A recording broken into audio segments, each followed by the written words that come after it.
Hello and welcome to this week's episode of A Bazaar Podcast. As per usual, you'll be able to find us on YouTube as well as on Spotify via Apple Podcast or RSS feed for your podcast listening app of choice. We hope that you all are as excited for Season 5 as we are. Today you will be joined by me, MetallFenix, and of course, as per usual, Sixten Yes, hello, my name is Sixten. and Walter. Oh, And of course, the guest of the week, we are joined by Wolf. Why don't you tell people a little bit about yourself in case they're not familiar? yeah, for sure. Yeah, thanks again, guys, for having me on. My name is Volf. So I've kind of done a variety of bizarre content throughout my, I'm gonna say, career. Kind of just like general gameplay videos, but then I've also done a lot of tier list. I've also done just kind of like a lot of various guides, and lately I've been leaning more into kind of the over-explain type of builds. But I kind of also do a lot of streaming as well, and just had my first item reveal with Stelle, which is really cool.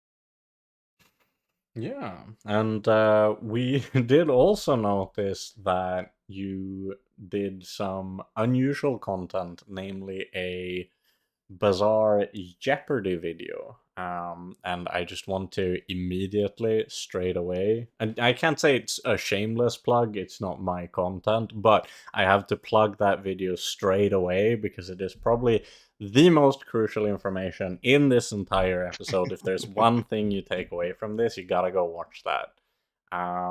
The community member of yours, I believe, was it Trickster?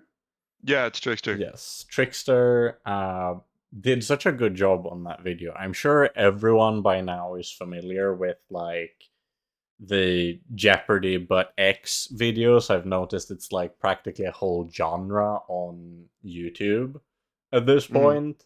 But what I've also noticed is that a lot of the time they're fun watches, but the design of the questions won't necessarily blow me away. It's more something you watch because of the entertaining personalities of the people in the video, which you will get that with this video too.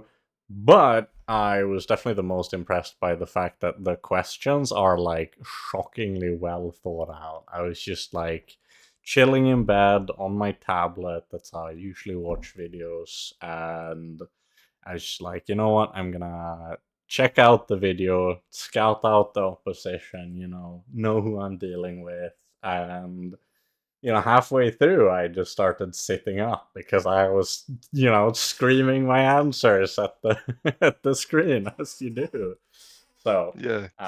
really recommend people check that one Yeah, well, thank you for the high praise. Yeah, Trickster's a great guy to have in my community. He's super helpful, super great guy, and he's just really passionate about kind of anything, I guess, board related in that way. So he loves making those Jeopardy boards, and for him, it's just cool to be able to like see guests come on and like play with them too. So yeah, it'll be exciting, and hopefully something we can continue going doing in the future. Yeah. This is also something we've kind of been asking people lately, just because it's a fun question. But how did you end up with the bazaar? Yeah, for sure. So I was a freshman in high school, and there was this guy I sat next to, and he played Hearthstone every day. Probably should have been studying, but he wasn't. And then I was like, that looks pretty interesting. And so I installed Hearthstone, pretty readily got addicted, started kind of throwing like all my pocket money at like BlackRock and Naxxramas expansions. Uh, and then I found Reynad, and so I basically, I'll watch streamers occasionally, but really the one I would watch a lot is Reynad, and especially a lot of his YouTube kind of like clipped moments from stream stuff. And so like Reynad was definitely somebody I knew. And then when he left Hearthstone, I heard about his kind of intention to make the Bazaar, and it was kind of just like an afterthought. I was like, okay, whatever, right? Because like, I don't know how long that's gonna take. We don't know what we're gonna see. Just kind of like something in the back of my mind. But every once in a while, I would kind of just check in, or like look on the website or look on the YouTube and see what was going on. Um, yeah, really big Bazaar player, or sorry, Hearthstone player. And then yeah, just I found out like now, it was coming out this year. or last, I think, October, November, and I was like, that's awesome. Like, I want to get a part of it. So I joined in closed beta with one of my close friends who was also a big kind of Rained content enjoyer. And so we both joined, like bought into closed beta, and I've been playing ever since. So There you go. That is shockingly similar to my own experience, honestly, except to begin with, I was the guy in high school that played way too much Hearthstone and got all my friends addicted. So, sounds like you might be a classmate of mine that fell victim to my heinous ways. Yeah, I also joined Hearthstone during BlackRock. That was like the first adventure I bought into, so that's also very similar. But I guess that makes sense. We're all Yeah. coming from the Hearthstone days. Yeah, I guess the only difference for me is that I was big into just in general, like Kickstarter and stuff back then. Backed a few games that looked cool and stuff like that. So when the Bazaar was originally announced, I was like, you know what, might as well throw money at this too. So I guess I got like a steady stream of email updates. That was usually how I kept sort of in the loop. But it's very similar of just like this thing that was in the back of your head for so long that you never really knew if it was ever gonna happen, and then one day it's just like bam, now you can play it. And it's like, huh? Yeah, I remember writing an angry YouTube comment on like one of their update videos when they said they were gonna make it an auto battler. I was like, "You're gonna kill this game. What are you doing?" I wanted to play the first ever deck builder on digital, and then well, look at me now, right? So thank you, Reynard, for not listening to my angry comment from like There you 4 years go. ago. It was funny. I was actually a low key believer from the get go because I really liked auto battlers. I don't know if this is even common knowledge anymore that it existed in the first place, but I got into auto battlers with Dota Auto Chess. That's actually the one I've played the most of in total, which is kind of the OG one that blew it up. But I always feel like it's teamfight tactics that made it big. So I did like auto battlers, but honestly, non-asynchronous auto battlers, I just don't have time enough to consistently feel like I can opt in to a session that might be like 50 minutes, no breaks, and especially to want to play multiple games like that, it's a little bit rough. So in that update video when they said like auto battler, but what if asynchronous? I was like, oh my god, how has no one thought about that?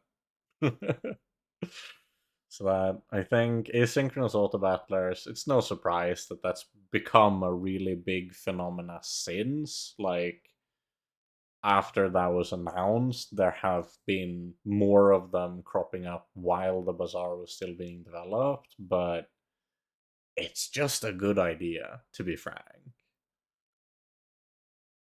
I Yeah, think Walter oftentimes talks about how he feels like this is like the old people game because of that. Where Yeah, like, it's yeah, for sure like it's if you have no hands. Like yeah, that's kind of the appeal, at least to me. Like dude, I or can be in it's not no the only part of the hands. it's not the only Yeah. part of the appeal, but like I appreciate that aspect of it Oh. okay, because so guys, I think the listeners are really anxious for us to start talking about Stell here. Well, So before probably we yeah. get to that, I'm actually oh, gonna okay. keep them just a bit longer. You've forgotten. We haven't talked about there is still one of us who's actually played the regular game, or the horror, the humanity. And therefore I am obligated to ask, Wolf, what have you been up to on the live server this week? well, I've definitely been, just kind of try to do my best. Um, well, so I guess this whole season, I hit Legend basically playing only Mac, and then I hadn't Hmm. played Vanessa in a while, so I wanted to give Vanessa a try. And then I've been playing a bunch of Vanessa lately, so I was able to hit, like for me, which was a PR at the time, like top 500 playing nothing but Vanessa, but it's probably a skill issue, I will not lie. I felt like I could consistently get like pretty good like series of 10 wins, like maybe like 3, 4 in Right. a row. Playing kind of like I would play Enchanted Item Start, really lean into weapons if I could, because I'm a lot more familiar with Okay. kind of weapon setups than aquatic. And then like maybe late game, sometimes you pivot to something like Boulder or just like another kind of various win con. But I really found it to be inconsistent, and I really found that too. If you're again, could be a skill issue. If you're running like weapons and you hit your level 2 bronze skill and you don't hit a weapon skill, I really Mm. noticed a steep fall off. Like the first 3, 4 fights, it would be such like I could see the damage numbers and I could see if I only had that dang skill, I would have won. And then maybe Yeah. that led to tilt too. But I swear to God, I would go like 3, 4 10 wins in a row, immediately hit like a 1 win and drop 400 legend ranks. Mm. So that wasn't great. So then I just started playing Pig yesterday on stream because I hadn't played Pig in a while, and I knew he was strong, and I was kind of blown away by how strong Pig felt because I just instantly, even despite not having played him, just kind of played a bunch of Silk and Drum and 28 Hour, and then I climbed to like top 300 using that. I just didn't basically lose until my last match of the day. It was crazy. Yeah, no, that's I have been hoping to have someone on the podcast that's actually been playing a bit of Vanessa.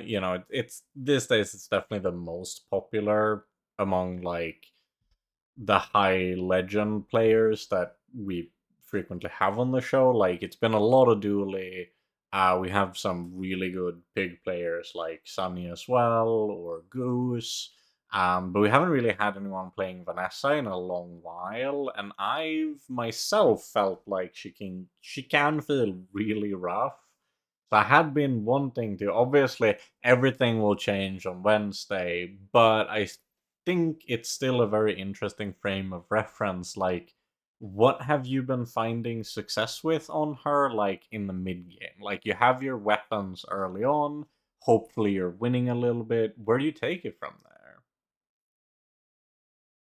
Yeah, I mean, honestly, I, I for me, it doesn't even really stop at the early game of weapons. It's just kind of like I don't know. I've lately been finding that anything with ammo, I don't really like early game, and maybe I could be wrong for that, but I just felt like you need consistent kind of Hmm. damage over time to win these fights. So like before, it was enough to run double barrel and burst someone down. Now without a powder horn, people just have too much health, or they hit early robe or whatever. You can't win.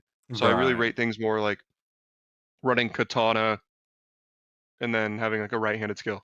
Um, but like mid game, it's oftentimes kind of those same initial setups. So then you're looking for scaling, I would say. So for me, like level 5, level 7, when you get those silver skills, level 8, looking for like any weapon skill that immediately either scales you or just gives you like a huge damage boost. Looking for things like figurehead. I really, really rate like hoverboard dive weights is very, very strong. Um, Yeah. Yeah, you can. I don't know. Sometimes you can go Julian. I've had like really inconsistent results with Julian as well, where sometimes it's just like it's hard if you're running like something like Julian Shuriken or any like Julian combo. It can be hard to kind of sync up the cooldowns. But also, I really feel like late game, if I don't, I can run an 8-second Shuriken and I still feel like I lose all the time. Like I'm just too slow. Right. If I don't win before like 5, 6 seconds. So sometimes I really feel awkward running Julian, but I don't know.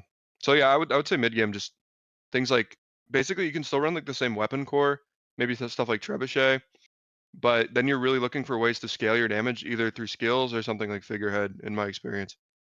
Right. And has that like hoverboard tech been something that you've just put on like most of your boards, assuming you find it?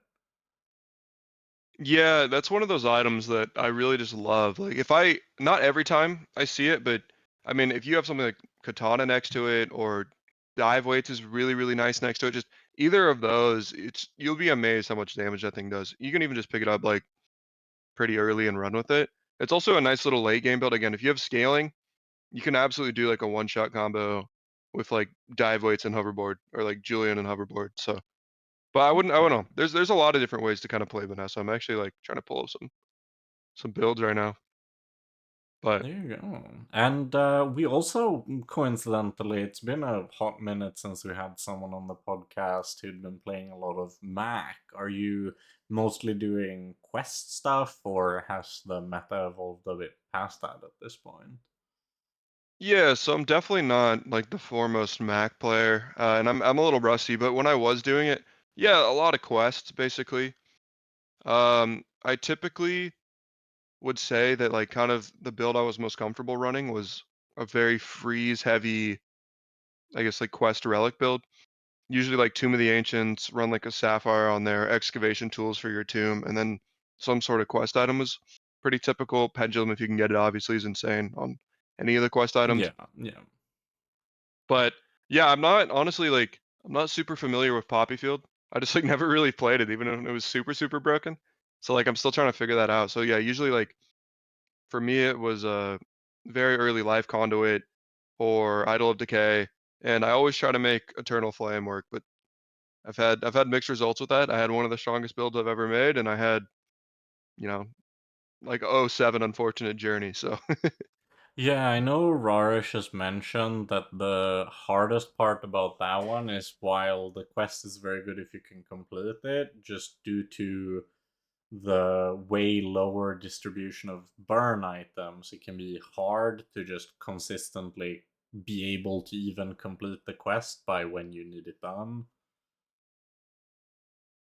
yeah, I kind of see that. I haven't had a horrible experience like completing the quest timely. For me, Okay. in terms of like buying items, for me the hard part is actually getting multi on it because if you are getting your burn Oh, numbers that high, you just kill them anyways. right. I can totally see that. Whereas, like, Life Conduit would probably be the easiest one to stack, I have to assume. Yeah, for sure. And then like even things like Tomb though, or not Tomb, Idol of Decay. It's a lot easier because you have like Yeah. better, I guess like poison effects. Like rapid injection is much easier to get that going a bunch of times, but also, poison ticks half as fast as burn Yeah, too. yeah.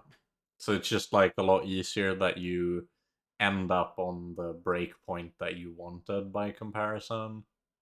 hmm I don't know. So it's like even yeah, it can feel really awkward when you're like you are kind of able to lean into it, but then you still feel like sometimes you still fall short just because you can't get the multi going. So it's a bit of an awkward item. Gotcha. Yeah, no, that I, makes a lot of sense, honestly. They are questions that I've been very curious to ask, mostly because I tried to play Vanessa like at the start of the expansion, and it just felt a hmm little bit like a struggle. And then I feel so out of the loop on Mac that sometimes I'm just asking myself what he even does these days. So it's good to at Yeah, least have some frame of reference. We'll get to it in a minute, but Mac obviously is one of the two characters that gets a new expansion in season 5 as well. hmm And so that definitely has me thinking that, well, if I barely played the quests, I might as well, kind of two for one, get back into Mac now. I'll have the new stuff and the not so new stuff. yeah. But we'll see. I mean, it's always the issue, right? It's just how do you have enough time to play everything in this game? hmm No, absolutely. Like it's like I even still Vanessa, who I've been constantly playing basically this whole season ever since I hit Legend, I still feel like I don't know anything at all. Like absolutely nothing at all. That's Like such a Vanessa mood, though. Like, I played Vanessa primarily for like 2 seasons at one point, and I was still just like, what am I doing? What's yeah, happening? And I know or it's that like that's the big thing, right? Like, uh people, some of the really good players that I speak to mention that they don't think Vanessa is weak necessarily. Some say that they think she feels bad to play, some say that they still enjoy playing her, but the kind of universal constant is that all of them agree that she has never been more difficult than she is right now. mm, I could totally see that. Yeah, it's just like It's back in the old days, like, Mysteries of the Deeps, when you just have like, it was just like, I'm probably gonna do aquatic things. I understand that. I understand aquatic things. I know those. And then, the gang is like, oh, we're mixing in a bit of, shot glasses and some friend stuff, but that's still like kind of familiar ballpark. And Hmm. then it's From the Shadows or something. Whatever the name of the latest expansion is, it came Hmm. in like a wrecking ball, and then nothing was ever easy again.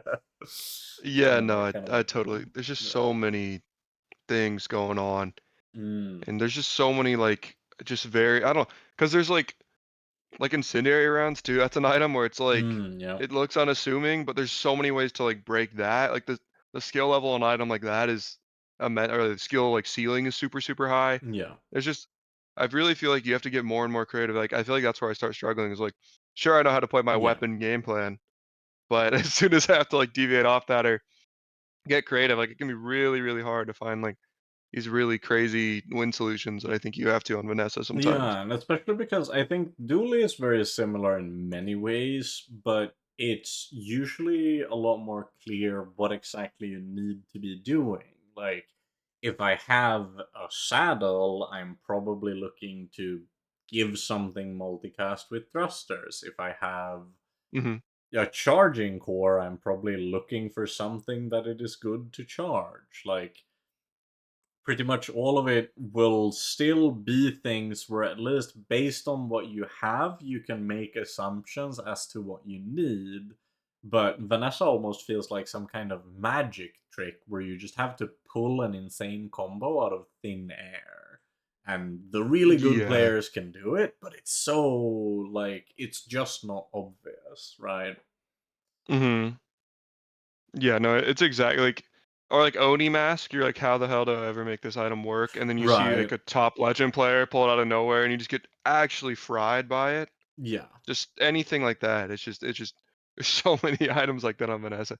It's got that one especially has such convoluted, like, do you even care about charging it, or are you using it as if it was like conflagration, or is it vice versa? You're kind of having it as like a stand-in for your anglerfish. Um, it's got so Yeah. many different things to account Hmm. for. Yeah. Yeah, no, absolutely. I mean, my experience, I've definitely seen it more as a kind of like a Blaze Hal Warden type card. But Yeah, yeah. you never know in the right build, it could just be your burn solution. Like I get what you're saying though. It does like three different things. Mm-hmm. Yeah. Anyways, with all that said, I will keep this section relatively brief for today because, as Sixten was alluding to, I think people are probably quite excited to just hear more Stell stuff. Hmm. And because of that, we thought that that would make for a great topic of the week. I don't think anyone's super surprised. We did the same thing when Mac came out.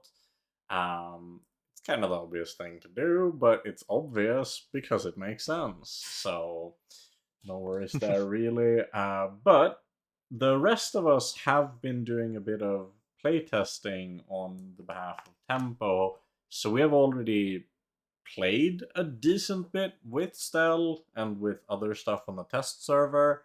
And because of that, we thought that it would be fun to kind of examine what the items that have been revealed for Stell feel like from the perspective of a player who hasn't already played her, and especially who don't have kind of the full picture of all of them. And we have this really good Google document that was prepared by Berad83 from the official Bazaar Discord. He did a stellar job of just compiling everything that has been revealed so far in one easily accessible document. And I know that he's a fan of the podcast, so shout out to him. You did great.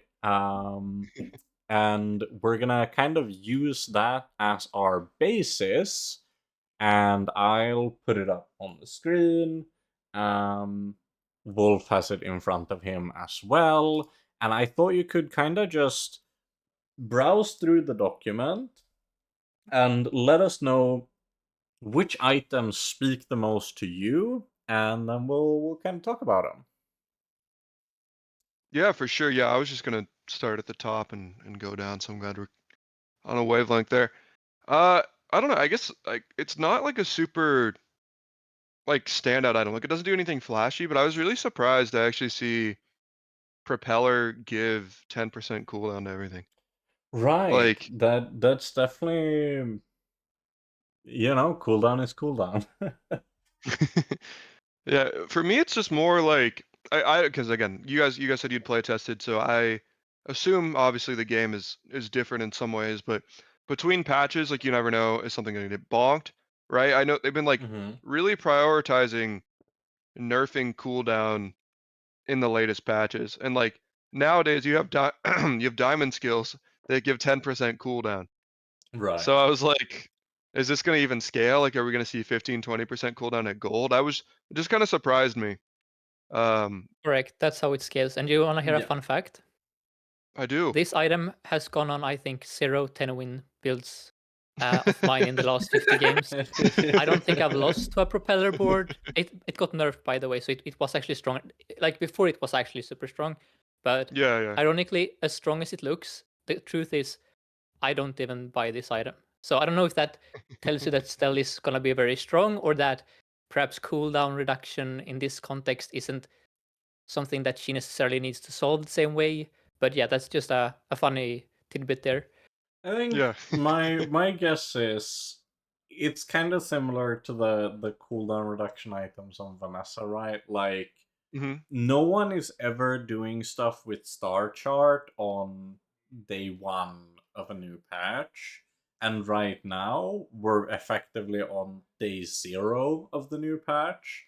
hmm So my gut feeling whenever I see an item like this that offers a lot of cooldown is that someone will find a way to break this, but it's not me, and it's not immediately. Um, hmm but I definitely think it has huge potential. The crux of it, and I think anyone can assume this from looking at what we've already seen of Stell, is that unlike things like Star Chart, which you typically use to make your build start faster, this is almost more like a dually item, like metronome or fiber optics, where you still have to make the item fly hmm before its cooldown will be reduced. So it's almost like it's making your build go faster once it's gotten going in the first place. Yeah. Um, I would but also just add that Stell has board space problems sort of in the late game. So it's not that this is a bad item, it's just that usually there might be more important items for the build to function. That's hmm just like one small thing there. yeah, I think Yeah. well, every character has board space issues in the Bazaar, to be quite honest. But Yeah, yeah, I guess that is sort of no. true, yeah. I think one of the neat things about it is that the base speed of 4 seconds to get something flying is not shabby. Like I like, but at the same time, you can expect a medium item that takes 4 seconds to only make one thing fly. If you're playing hmm this, you're playing it for the cooldown. Yeah. But I think I like this style of support items a lot, where it's clear that even though it's effectively a passive item, it's not only a passive item. I like it when they do that. Yeah, I agree. Like for me, it's always kind of fun to see, it interacts with a certain kind of keyword, but it also kind of like enables it. You know what I mean? Yeah, It no, it for always just feels sure. like clever, I guess. If that makes any sense. Yeah, and it's always it avoids that problem of builds maybe feeling a bit bland when you just have a board full of items that don't activate, right? Yeah, I get that. Like when you just have like big numbers, kind of boards where you're just like you just Or watch your like a big numbers go. lot of passives. Yeah, I'm thinking Yeah, of like library. I'm not a fan of those sort of items that just they give you flat reduction on your other items, but they themselves don't actually have an active, basically. So Yeah, you're and just I losing mean, board space. even like Star Chart, like you can make cool builds with Star Chart, but I've never seen a build be cool because of Star Chart. All right, I think we're ready to move. Yeah, Maybe yeah. if Wolf has some What's the other. next one that stood out to you? yeah, for sure. So I don't know if I'm saying this right, but I thought that like Tantius carrier. I mean, runabout's also kind of interesting, but it kind of reminds me of like an Atlatl. But the Yeah. carrier. Yes, this Um, one is interesting because as you can see from the little icon in the top right corner, that is actually a monster item. oh, I didn't even see that. That's cool. Yeah, it's kind of snuck in there because it is obviously very Stell themed, It's still and it's it's still-ish. built by Stell, presumably going by the reveal trailer.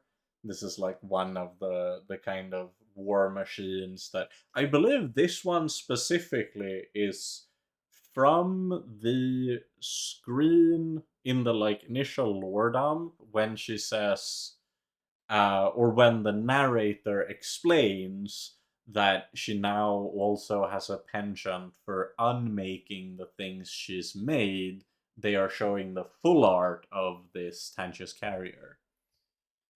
Um, but it is like it's a really interesting item. It's like one of the main items that has like insane synergy with just drones in general, which is obviously that's a stealth specific thing, but also vehicles. Honestly, just off the top of your head, open question, but which vehicles currently in the game immediately come to mind as something that'd be kind of crazy with this? You're asking me? Yeah, or anyone. Just stuff that comes to mind.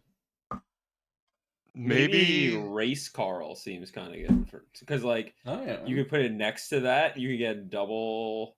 Like I'm just trying to think of like a vehicle you can make cast a lot of times. Right, Um, right. I feel like, but like I feel like something like flagship is probably like too big. And flagship Um, kind of already has multicast, so it's not yeah, that yeah, that's what exciting I. about more Yeah, yeah, but like multicast. you want to still be able to like have it. How do you say, like, you still wanted something that casts fast, right? You want something with a low Yeah. cooldown, either through charging or through just having a low cooldown. Because I definitely feel like, to me, the exciting part of this item is to be able to give targeted multicast. I guess this is kind of by proxy, this is just a saddle, right? Oh, of course, you just play this on dually with thrusters, right? That's the obvious one, maybe. Yeah, I mean, just get the free ride skill, and then you could just Also then you true. could just make anything out of multicast, right? That Like, that guy scares me though. The ventriloquist. I lose. I press him, and then he beats me up and takes my yeah, money. he's a strong enemy, I would say. No, no. There you Yeah. No, go. Yeah. I cheated, by the way. I pulled up a list of vehicles. Ooh, But some other ones that kind of stood out to me, like Tortuga, maybe if you want that that's multi. But kind of interesting. Yeah. the Eclipse is also a really fun one. Fall Yeah. below What? So half. Use How? all your items twice. Yeah. Yeah. I just No, I wanted to give some definitely can context see here before we that. theorycraft too much. This is from a Stell exclusive encounter, so it's our diamond encounter that gives you this. So Is that the case? yeah, it's her sister, I Oh, believe. oh, I could gotcha, be gotcha. wrong. I wasn't sure I'm because the only time that I've gotten this item, I got it from Pearl, so I couldn't actually remember. Yeah, I would say I am 90% sure it's not from one of the monsters you get Oh, this might regularly. be then the. Is this the screen where they show off her unique encounter in the trailer? Yeah, where you fight her sister. I think Yes. that is Okay. what it's Okay. from. Yeah. Okay. Okay, yeah. So just before you guys, you're not gonna get You this gotta go from to the other Pearl. You heroes. gotta do what I did. It's You a hard. know. But you It's can a get it hard from item to Pearl. find. It's a monster. Yeah, It's a that's all I wanted to I've say only there. gotten it from Pearl, and every character has Pearl. That's all I'm saying. True. Okay, Um, that's a good yeah. interruption. But a All right. fair point, valid point. We can keep moving on. What else you got? Wait, so real quick question. I don't know Yeah. if you're letting me tell that. So is Stell's unique kind of encounter with her sister? Is that kind of similar, just kind of to It's Vanessa. it's Like like they say, similar. like bounty Yeah. hunter Yeah. on Vanessa. Yeah. Mhm. Okay, Yeah. but is it random or is there like a way to kind of like enact No, that every it's run? exactly like Bounty Hunter. It's a diamond encounter, Yeah. so it's very rare. Mhm. Okay, that sounds good. Yeah, like you maybe get Yeah. it one every 3 games. Or I'm something like that. expecting like surely Mac is gonna get something similar because right now he's the Mhm. only one kind of left out from a unique node. Oh, I guess Dooley has his workshop, right? If you, Yeah, that is his and Yeah, diamond Dooley has encounter. workshop and Pig has investment opportunity. Yeah, And Vanessa has bounty hunter. Yeah. But they But all give honestly- like 4 XP worth of value, or Yeah. supposed to, if you I click the kind of good want option. all heroes to have like a nemesis encounter where they face like a boss or something that is like tied to their lore.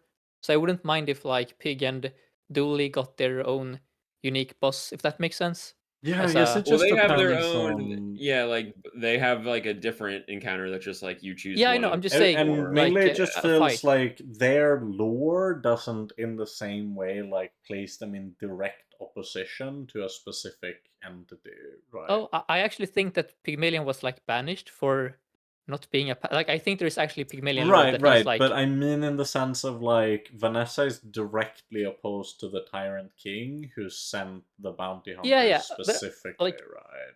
there probably is some guy that like maybe the leader of the Jabalians. Like I'm sure they Oh. could come up with some kind And of. I don't feel the like guy Pig, that- like Pig There's doesn't some really. Jabalian who Pig Yeah, really yeah. rubs No, the wrong guys, way. don't underestimate the lore. Like I'm sure we're gonna No, get. no, A I'm saying that it Pygmalion. sounds like you're underestimating the lore if you want to make it one track for every character.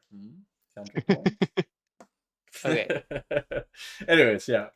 What's the next item that stands out to you? Yeah, sorry. And yeah, the only other thing I wanted to say with Carrier real quick. Yep. I thought it wasn't going to be good because of like dealing damage. It just looks really. I feel like it's going to be one of those things you just throw on your board, just because it gives everything multi. Like you just give your best 2 things multi, and I feel like the rest of the stats don't matter. But It's kind thought of that- just a large saddle, but like honestly, I would play large saddle. yeah, for 2 items. Well, I guess saddle can Very be true. multiple items. Yeah, I'm looking at the list right now. Mhm. I don't know if I need to talk about it in depth, but maybe I don't know if it'll be like that way on Stell, but smoke detector looks extremely broken in like every other hero. Yes, I did mention that this is one of the items that I've revealed for context. And it was the first thing that stood out to me more than anything was how good this is on like every character except Stell.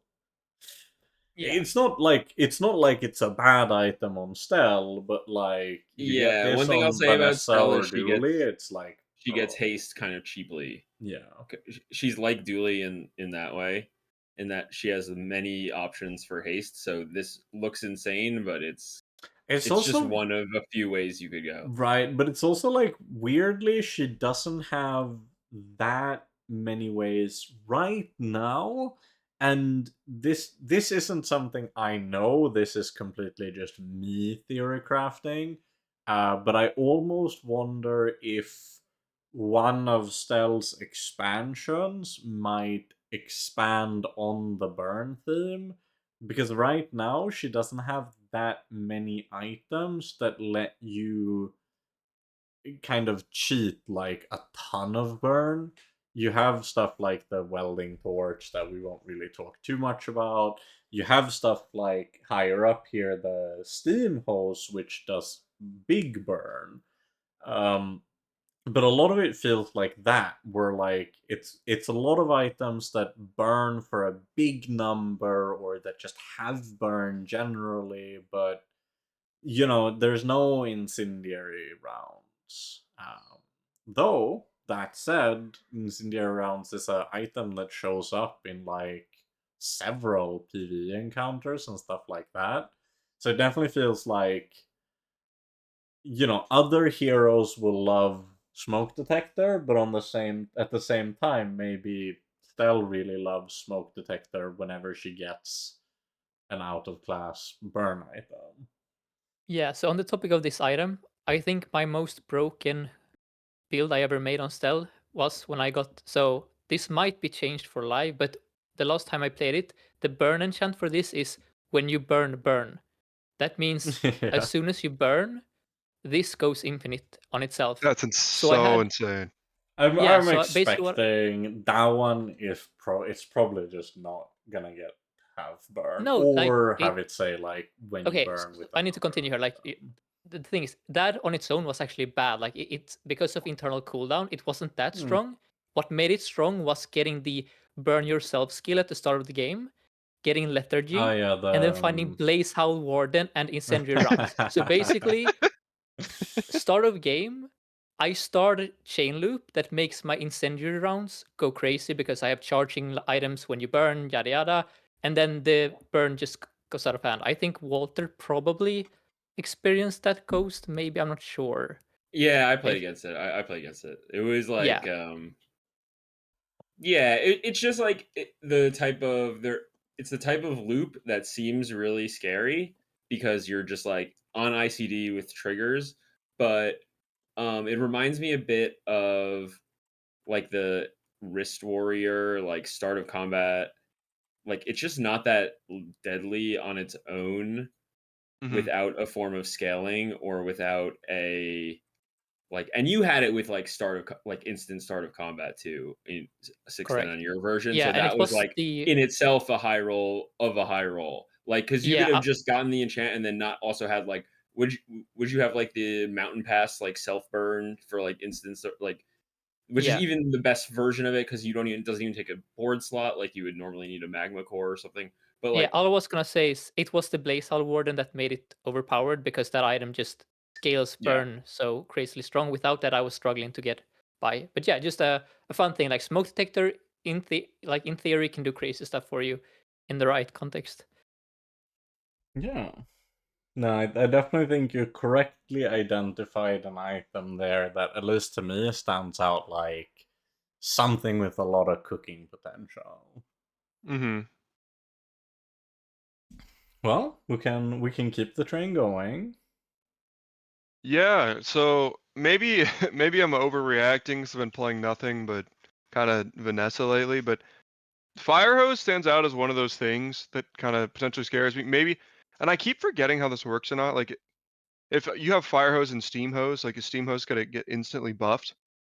Like, or is it the second No, Steam there Like is Hose an it's gonna be used? ICD. quite There is an ICD. rapidly, but Okay, yeah, that's what I the thought. internal cooldown is 0.2 seconds.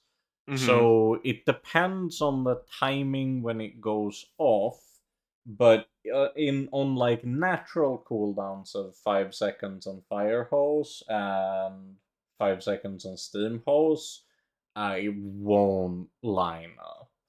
You would have to use something to make the fire Mm-hmm. hose go first. Okay, just because of the Yeah, it'll internal basically cooldown. get like a single buff, and that's it. It'll get like because Okay. if Yeah, they're yeah. simultaneous, it's not going to Mm-hmm. be good. But Okay. that does I wouldn't even say that like that's necessarily a problem, right? Like because that's not how like Stell has like lots of like It's kind of like the yeah. the crit pot dilemma with Mac, right?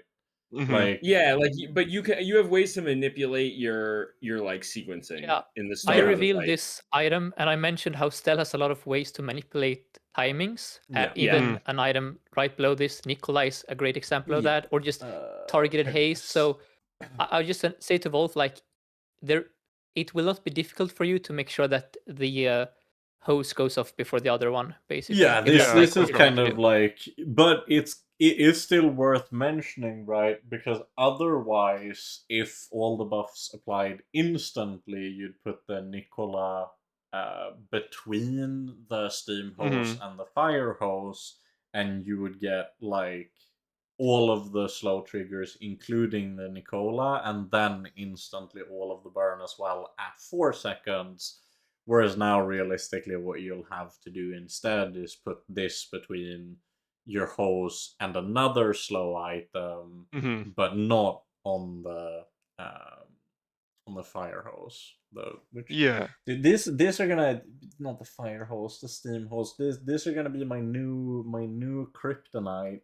Is the fact that they have Oh, a the fire. mixing They up have a fire hose and fire steam hose hose. and a steam hose, and the fire hose is not the one that burns. I thought Who it named was this? Showcase This is a Display Case water was your hose. I nemesis. swear, it doesn't shoot Well, fire at all. okay. All right, that's kind of like a quirk of the English language. Yeah, no, that was That a we big. call That that was a not fire at the. hose. Yeah, that wasn't a Yeah, it's dig like at a the Bazaar firefighter. developers. That was a. Well, no, the firefighter fights the fire, but the fire hose doesn't hose fire. Yeah, but a firefighter could also be someone who fights with fire. Like that could be how you Well, define it as I well. You know, that's my suppose, I point. It's suppose. ambiguous. But I was gonna yes, say no. these items would be perfect for a future Bazaar Jeopardy challenge where you might instinctively buzz in and say fire hose when it's like related to burn before Yeah, you yeah, realize, oh yeah. no. Yeah, so I've been great tricked. items for that kind of Yeah. yeah. But Yeah, that's fair. no, you're completely correct in identifying this one as like, especially it starts at silver, right? Like when you have items worth building around that starts on silver, that's always a really good thing. I would expect this to be maybe a reason for Vanessa to be very happy going to the Stelle Merchant. Yeah, for sure. That's a good shout out. Yeah. This card is Also, definitely I nasty think it on might be that. worth mentioning to listeners who are already ringing the alarm bells about, oh my god, proboscis. I won't mention exactly how, but they have already made plans to make proboscis harder to get your hands on early. So don't worry Yeah. about that. There won't be day two stealths running around with proboscis fire hose, I hopefully. will say too, like more just as a general concept, you've noticed from the items that have been revealed so far, Stell is not that focused on the ability to buff flat damage on things.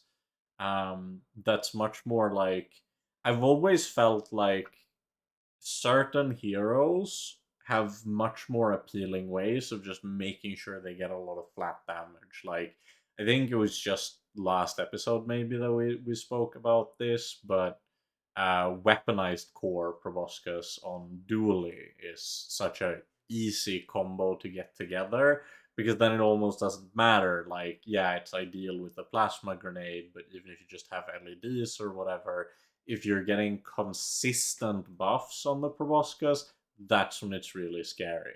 Even on Vanessa, like, you had to kind of resort to stuff like Silencer to scrape by, and it just makes it a lot tougher. I was also going to add that she doesn't have any meta scaling items in the traditional sense. She has a few quest-like items that give you some kind of reward, whether it be like a buff or a skill. But there is like she doesn't either have items that you can kind of scale out of combat the way you can on say Pygmalion or even Vanessa. So that also makes stuff like Proboscis, for example, a bit harder for Stell to exploit, which makes sense because she has access to the most slow procs of any hero. So like that's the way they balance it. She has all the procs, but a hard time to Yeah, translate those procs into. she's trigger heavy but payoff light is how I would describe her. And so it's like you're always fighting, you're always looking for your damage. Whereas like it compare that to playing Pig, where like you have tons of scalers and you're like looking for good things to scale onto. So it's kind of Yeah, like the opposite. Yeah. the way I would phrase it, if you combine Pig and Stell into one hero, it would be the most broken hero in the game because they would have no weaknesses. So that's kind of how it works. Like Stell is one end of the extreme with all the triggers, but no way to meta scale or get insane damage on items pre-combat. And then you have Pig who is on the other side who struggles with, well, he usually struggles with having like fast items, but he has a lot of ways to make his items just have high base numbers. Okay, maybe I'm yapping too much here. If you guys want No, to that was, I think actually move on. that's a pretty good description. No, that was helpful. Yeah. What else stood out to you? We Yeah, still sorry, got real quick, quite a just to, few. Yeah, just to check my understanding. So first of all, I just think this is nuts. Or it has the potential, just so many slow triggers. But Mhm. so something like Shark Claws and Grenade, right? They're both 6 seconds. They go off at the same time. So Grenade gets buffed by Shark Claws. So you would get one proc from Fire Hose and Steam Hose going off at the same Yeah, time. it depends a little bit. So the reason why Shark Claws interact that way with Grenade, for example, is because the buff animation does not have a travel time, but the Mm-hmm. Grenade throw animation has a travel time, and that is actually relevant. Like, damage Okay. isn't calculated when you start throwing the grenade, it's calculated when the grenade hits their face. Yeah. And I don't remember off rip how the respective animations of Fire Hose and Steam Hose interact with each other, but that is Mm-hmm. what would determine the sequencing I mean, order. at most you would Is get one. At most you would get one though. Like yeah, at yeah, most you yeah. because if they're because the best Well, it like depends because in if they theory, went if simultaneously, right? Because they go simultaneously, and I'm pretty sure Firehose has some form of animation, but if we pretend it didn't, if it went just immediately, and then the travel time of the Firehose projectile was a second. Now it isn't, but if we pretended that it was that as well, you get 5 buffs, even though they went Yeah. off simultaneously. Okay. So that is what determines it, but I cannot but outright there's tell just no way you what the the we don't know what order the animation is. length Yeah. is or whatever. Yeah. No. Yeah. For sure. But that Okay. is definitely like a very weird quirk. That is why you have to speed up Critpot specifically, is because Mm-hmm. Critpot itself has a travel time. Yeah. Yeah. Otherwise, if Crit Potion was just instant, then it would affect items with simultaneous activations as it. Okay. Gotcha. So it really depends, kind of, if the item has an animation and travel time. Yeah, Yeah. that's That's what determines. awesome. Yeah, it's weird because it's like it's unintuitive if you are very used to gamer logic of thinking of this as a spreadsheet. If you're just thinking Mm-hmm. of this as raw numbers and stuff, but it's very Mm-hmm. intuitive in the sense that what you see is what is happening. It's the same with like when Arbalest hits them, they will always take the amount of damage that is shown on the Arbalest at the time that they get hit by the arrow. So there are no Mm-hmm. invisible calculations happening in the background in that particular context. What Yeah. you see is what happened. So Gotcha. Yeah, that that makes at sense. least, makes it so that there's very little like they try to minimize hidden rules and stuff like that, and Mm-hmm. then in and of itself to know that there are real Dude, animations is this a is the hidden most hidden rule, rule but I've ever heard on this podcast. Like I didn't think about this before, but this is kind of blowing you my have to mind that think about it a animations. ton, just because I've played so much Mac, and that was the whole reason that Yeah, Strengthbot but I works just the want way to that point it out did. this is like you were talking about how they want to avoid hidden rules. Well, Dude, so this that's might be the the biggest thing. hidden It rule I've isn't ever heard. hidden specifically. The rule is shown. It might not be obvious, mean, but the rule is displayed. You see it with your eyes. And I think yeah, that's, if you have I like assume, perfect the reason why they do FPS it. maybe, but if God forbid the game lags for half a second, you have no clue. Like No, you it's just very hard replay to the fight. trust. Yeah, okay. That's Well, how I figured out how Crit Potion works. Like, no joke. Like, I did it, it didn't work, and I said, oh, of course, I see the travel time of the potion.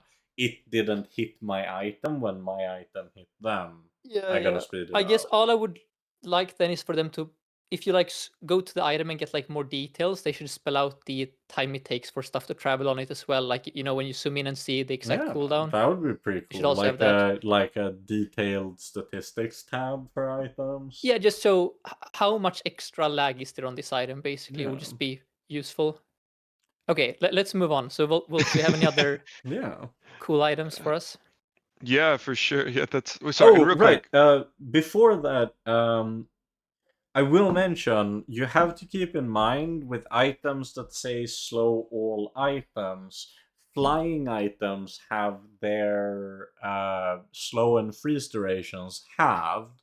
So depending on if your items are flying or not, this can actually be a synchronous item as well. Like, there Mhm. is an argument that if you know that you have a build heavily focused around flying, maybe you put curio upgrades on this thing because you know Mhm. that slows are less impactful on you than on them. Yeah, I didn't think about that. That's definitely Yeah, it's a a bit really like when you clever way to have use it. cryo sleeve with stopwatch, and Yeah, Mhm. yeah. you can unfreeze your stuff like in half the speed that your opponent's stuff unfreezes. Yeah. Mhm. Um, Similar concept. Okay. Yeah, for Yeah. sure. But yeah, next thing that stands out on the list, we got quite Yeah. a few still. Sorry, real quick question. And you said internal cooldown is 0.2 seconds? Correct. No, it's 0.25. It's Okay. Is it 25? Yeah. Did I have it wrong? I might have had it wrong. I think you said 0.2, but it's not a big deal. It's 4 per second basically. Okay. Yeah, but it'll be 0.25. 5 on the first second because it starts on like it's like the Mhm. reason people have in their head 5 per Mhm. second is because the first time something happens is like second 0, and then so it'll be the 5th time it happens on second 1, if that makes sense. Mhm. Even Yeah, at yeah. 0.25. Yeah, that's So just that's yeah. Right. Yeah. Okay. We got really in the weeds here of game yeah, theory we stuff we here. got Well, some I technical. mean, that's what you gotta do when you're theory crafting, right? Honestly. Yeah. We are low-key preparing Jeopardy questions here, like all of these Yeah. like the Yeah, hardest for 10k sure. point questions are here. Tricks are furiously scribbling down notes right now. Yeah. Is a strength potion faster than a fire hose if they're both 5 seconds? That would be good. That'd be a fun No, one. don't put that on the test. That would be awful. Don't put that on the test. Yeah. That just Dude, like Sixten's gonna be so upset when he you're has to begging show the the teacher. report card to his Please, mom. Yeah. no. This is way overboard I for any haven't normal studied my human. fire hose. Yeah. Okay, next item, please. Yeah, nothing. I guess nothing. Again, nothing super. I guess impressive. I think flashbang is worth a mention. Uh, Yeah. I don't know. It's just I hate slow more than freeze, which maybe is a hot take. But every time your whole board is slowed and you're just watching everything move at fucking or sorry, at like I don't know if I'm allowed to swear or not. You're At allowed to swear. You are. It's okay. oh good, okay. I was holding back for you guys. No, but like every time you're playing against like Dually, or just like Sea Dog Saloon, and you just see your stuff moving at half speed, even if you win. That is like my least favorite, like I don't know, thing in the game. So Yeah, much. that's So why we I hate just see bonk this on item, this I get mad. podcast. Like, we don't like bonk here. We like our items going off at their intended Mhm. speed, right? Yeah. I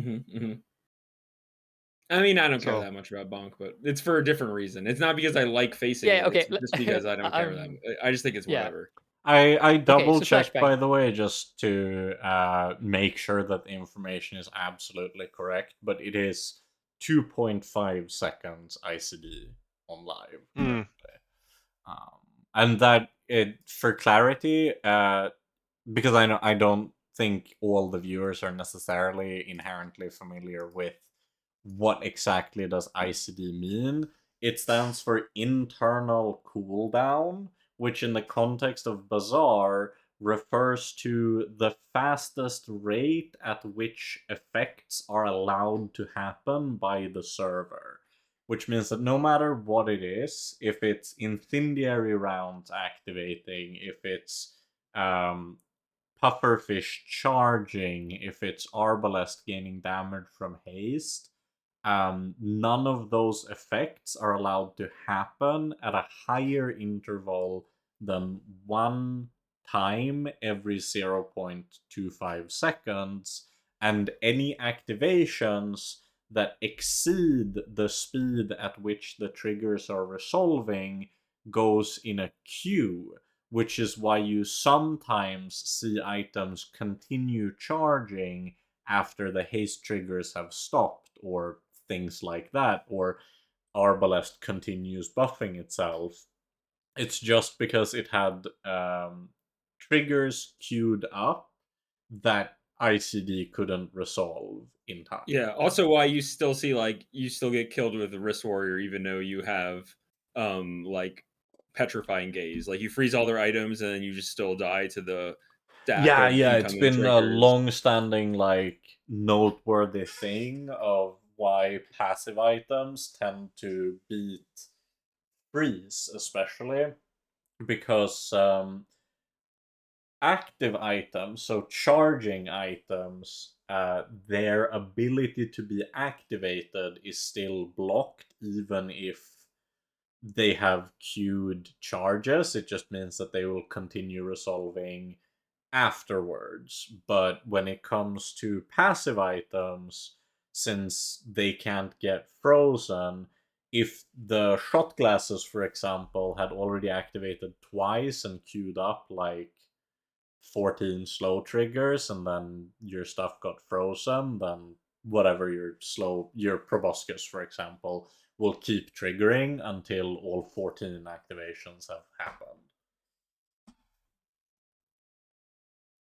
So yeah, Right. there you go. That's Very, a little very bit of thorough a explanation. Thank you for that. yeah. Yeah, It's that a was- little bit thank of you. a theoretical. That honestly makes me realize I really need to put out like a guide on ICD. I'm sure that's something that causes people a non-zero amount of confusion. But Oh, for sure. if you didn't know, now you know. Yeah, and even with something like cryo sleeve, you can't like stop your own proboscis from triggering, for example, right? Like it just freezes no effect on a. Yeah, exactly. Yeah. Freeze can only block active effects. It's the reason why it's such a common, because the freeze trigger still counts. So a big cryo sleeve tech on like freeze builds is that you make sure to freeze a passive item, because then you get all the upside with none of the downside. Yep, that's how I like to do it too. Yeah. Yeah. Okay. So Yeah. I'm really excited to look at more Stelle items. If you Yeah. have any, like, sorry, but that is like, man, there are so many cool ones. Sixten has just been like, actually, like, he isn't trying to be rude or rush us along, but he's had to have Stell like pent up internally for so long that he's like Yeah, just dude. a ball filled with Stell that's ready to just explode on Wednesday. Yeah, dude. My 120 hours are just finally coming to fruition here, basically. Yeah, it's real now. Yeah, there you go. No, Yeah. now people won't think that you're some kind of raving lunatic in the streets, and you go like, "I swear, Stell is real." Yeah, Yeah. that's fair. I'm sorry, Sixten. But no, I agree with No, you no, no. on, You're no. Flashbang Yeah. though. Like slowing all enemy items is a really powerful effect. 3 Mhm. seconds is kind of a insane base number, especially considering that Yeah. it has the ability to reload. I would honestly, I wouldn't even be surprised to see this go down at like to 1 second base slow. Yeah, that wouldn't surprise me. I mean, puts it in line with plasma grenade. Yeah, and at the end of the day, it's like,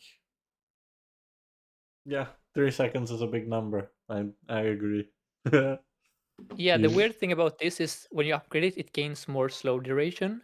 Mm. But because of stuff like Curio, etc., like oftentimes you can kind of just like it's a good upgrade, don't get me wrong, but at some point if you have like 5 seconds of slow, like that Mm-hmm. with a I reloading would item and honestly haste, would like like that's if you have 3 seconds of slow, it's basically yeah, that's what I'm Yeah. saying. Like this honestly. is I think this item is so good at silver already, how should I phrase it? It's already doing enough at silver that you don't Mhm. really have to upgrade it, which I think is Yeah. an indicator that you could nerf it, is my point here. It Yeah. could easily be 2 seconds at silver. Yeah. Yeah, let's move along though. Yep. Yep. Yeah. Well, I know 610 wants to see a bunch more cool Stell items, so let's actually check out below. No, No, I'm just I kidding. think the listeners too. Oh my god. Yeah, I think the listeners as well just are with me here. Out his Well, ass. I mean, Yeah, I can prompt you for free. You can give us your impressions on Nicola. Yeah, no, Nicola was the one I actually did want to check out. This is one of those items that I feel like if I was brand new to the game, I'd be like, why would I want to slow my own stuff? But now that I see it now, I think it's super broken. But does this Yeah. upgrade ammo or charge duration? Charge. Charge. Okay. Yeah, isn't only the it? charge, not the ammo. And I don't think the slow goes up either. I could be wrong on the slow part, but I think it stays Mhm. 1 second. Yeah. Yeah, this item looks really, really fun for like enabling a bunch of combos. I like that it's ammo bound though, and kind of Yeah. a cool pun in the name too. But this thing looks Yeah. really, really cool. It's like I feel like it's almost like a dive weights and Vanessa, or yeah, dive weights and Vanessa, where it's Yeah, like you can just in a throw it on your way. board and it's an accelerant I for think it's whatever almost you want it like, to be. it's kind of like battery. Um, Yeah, but that's a really good comparison. battery has gotten like the 1 second nerf on battery from 4 to 5 has felt Hmm. so tremendous to me. So it's just like having it's a battery that you have to build around more specifically, but having a dual-sided battery, albeit with half the cooldown and silver star, just lets you like with all the bonks that we've had, start time just feels more important than ever, and this makes you start faster, and that's good. Yeah, I was going to say the difference for me with battery in this is that it's different heroes. So on Duel, you have stuff like Uzi and other fast items that allow you to kind of start immediately. Whereas on Stell, especially in the late game, something that you're going to come across is that like your best, so to speak, items might be 6 second cooldown or even 8. So having the ability to run a Nicola there to kind of get those lowered is really useful. So like just in itself, this is a strong item, but Yeah. especially in the late game, just to help you actually get online a bit quicker. I Whereas mean, on I Dually, think I'm sure people go remember ahead. like when battery was 4 seconds, and especially a three, I used it exactly for that purpose all the time on Dooley. Like even as late as on the launch of the Dino expansion, I had battery on every board. But Yeah, battery was really good. five is just rough because so many enemy builds will naturally start at 5, and at that point you've kind of lost that 1 second advantage. I think that's like the really crucial thing, right? Is how big the difference is between the numbers 4 and 5 when it comes to start time. Yeah, for sure. This is my favorite Stella item, by the way. At least a favorite small. It makes me so happy. It it's so flexible and weird in a way. Like you're gonna have so much fun with this item when you play Stella. I Hmm. promise you. Same, It's really I cool. really like it. I just think it's so cool. Um, like things that have interesting targeting decisions were like depending on the break point, if you only charge something for 1 second and then slow it for 1 second because it was like a 5 second item, right? The Hmm. only thing you've done is make it go a second faster. You haven't made it get more total casts. But Hmm. obviously, there are a lot of stuff like positions where that's what you want. But then on the other hand, like, if you're trying to make something faster, do you haste the Nicola and have it go off twice as often but slow twice as much? Or do you both haste and charge the other item? Like, it's Hmm. gonna depend on so many factors, and I love when that's true for items. I think Yeah. it's the coolest thing about dive weights, right? With the adjacency condition, do you put it next to a cannonball or to aquatics? Yeah, I was gonna say, Stell has a bunch of so her support items. A lot of them are adjacency related. So what you're gonna find yourself in is situations where you maybe have like 3 items that you really want to be next to your best item, which results in these positions where sometimes you kind of have to decide, okay, which adjacency is most important here. For example, with Nicola, do I want to prioritize that both charge targets are ideal, or is it better that I prioritize Mm-hmm. the one on the left in exchange for allowing better positioning? So it's like a really interesting item in that way. Like sometimes I've had to run this on the far right of a board just because all the other items had to be positioned in a certain way to function. So yeah, really flexible and cool. Thumbs up for me. Yeah. And of Yeah, no, it course, looks sweet. pun in the name. We do gotta love those. I think it is interesting. I don't know how many things it interacts with, but it is also a food item.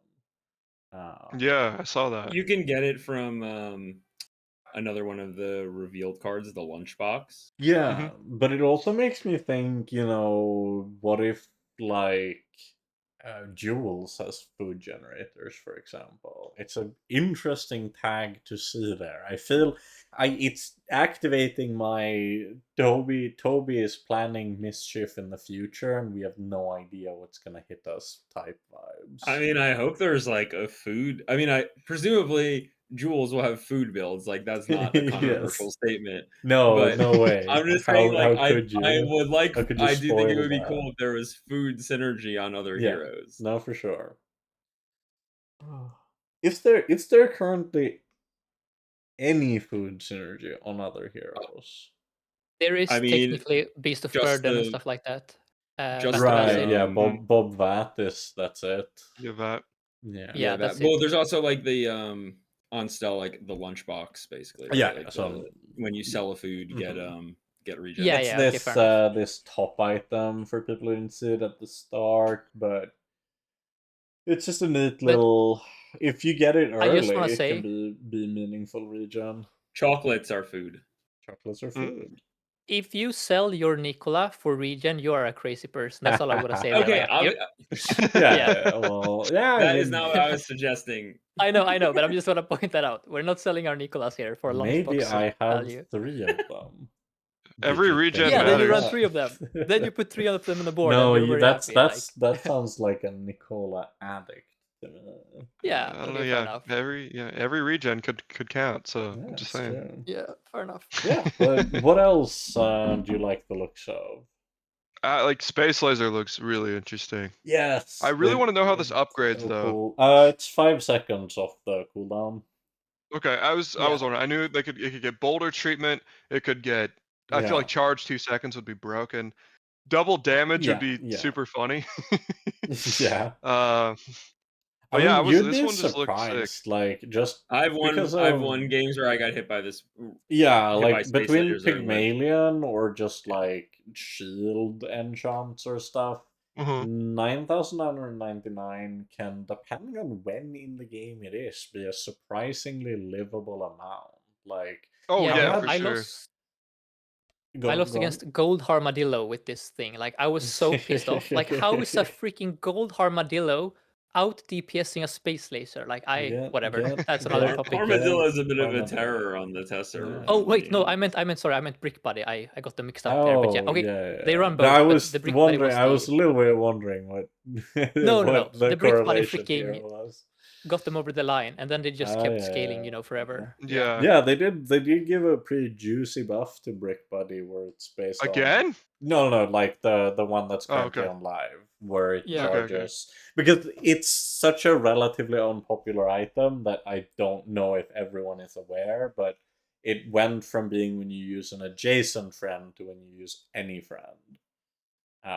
On live right now. This isn't season 5. This is currently on the server, but I mean, So one he thing I want to definitely mention felt about like he Space moved. Laser that Yeah. makes it a bit trickier than her other largest is, as you see, it has no vehicle tag. So Mm. a lot of items we have seen revealed are sort of promoting that you want vehicles. So one way Space Laser is a bit balanced is it kind of you have to opt out of that kind of vehicle synergy package, Yeah, unless of course you Mhm. find like a thrusters or something. Yeah. But that is Yeah, yeah, yeah. relevant for sure. Okay. Yeah, that's a good point. And I think, of course, the other obvious thing is the tricky thing with when you use a flying item do something is you gotta make the thing fly to begin with, which takes Yeah. time. So you can definitely get this fast, but it's like when you compare it to Boulder, the most noteworthy thing about Vanessa, I think, is the fact that basically all of her cooldown reduction just happens immediately.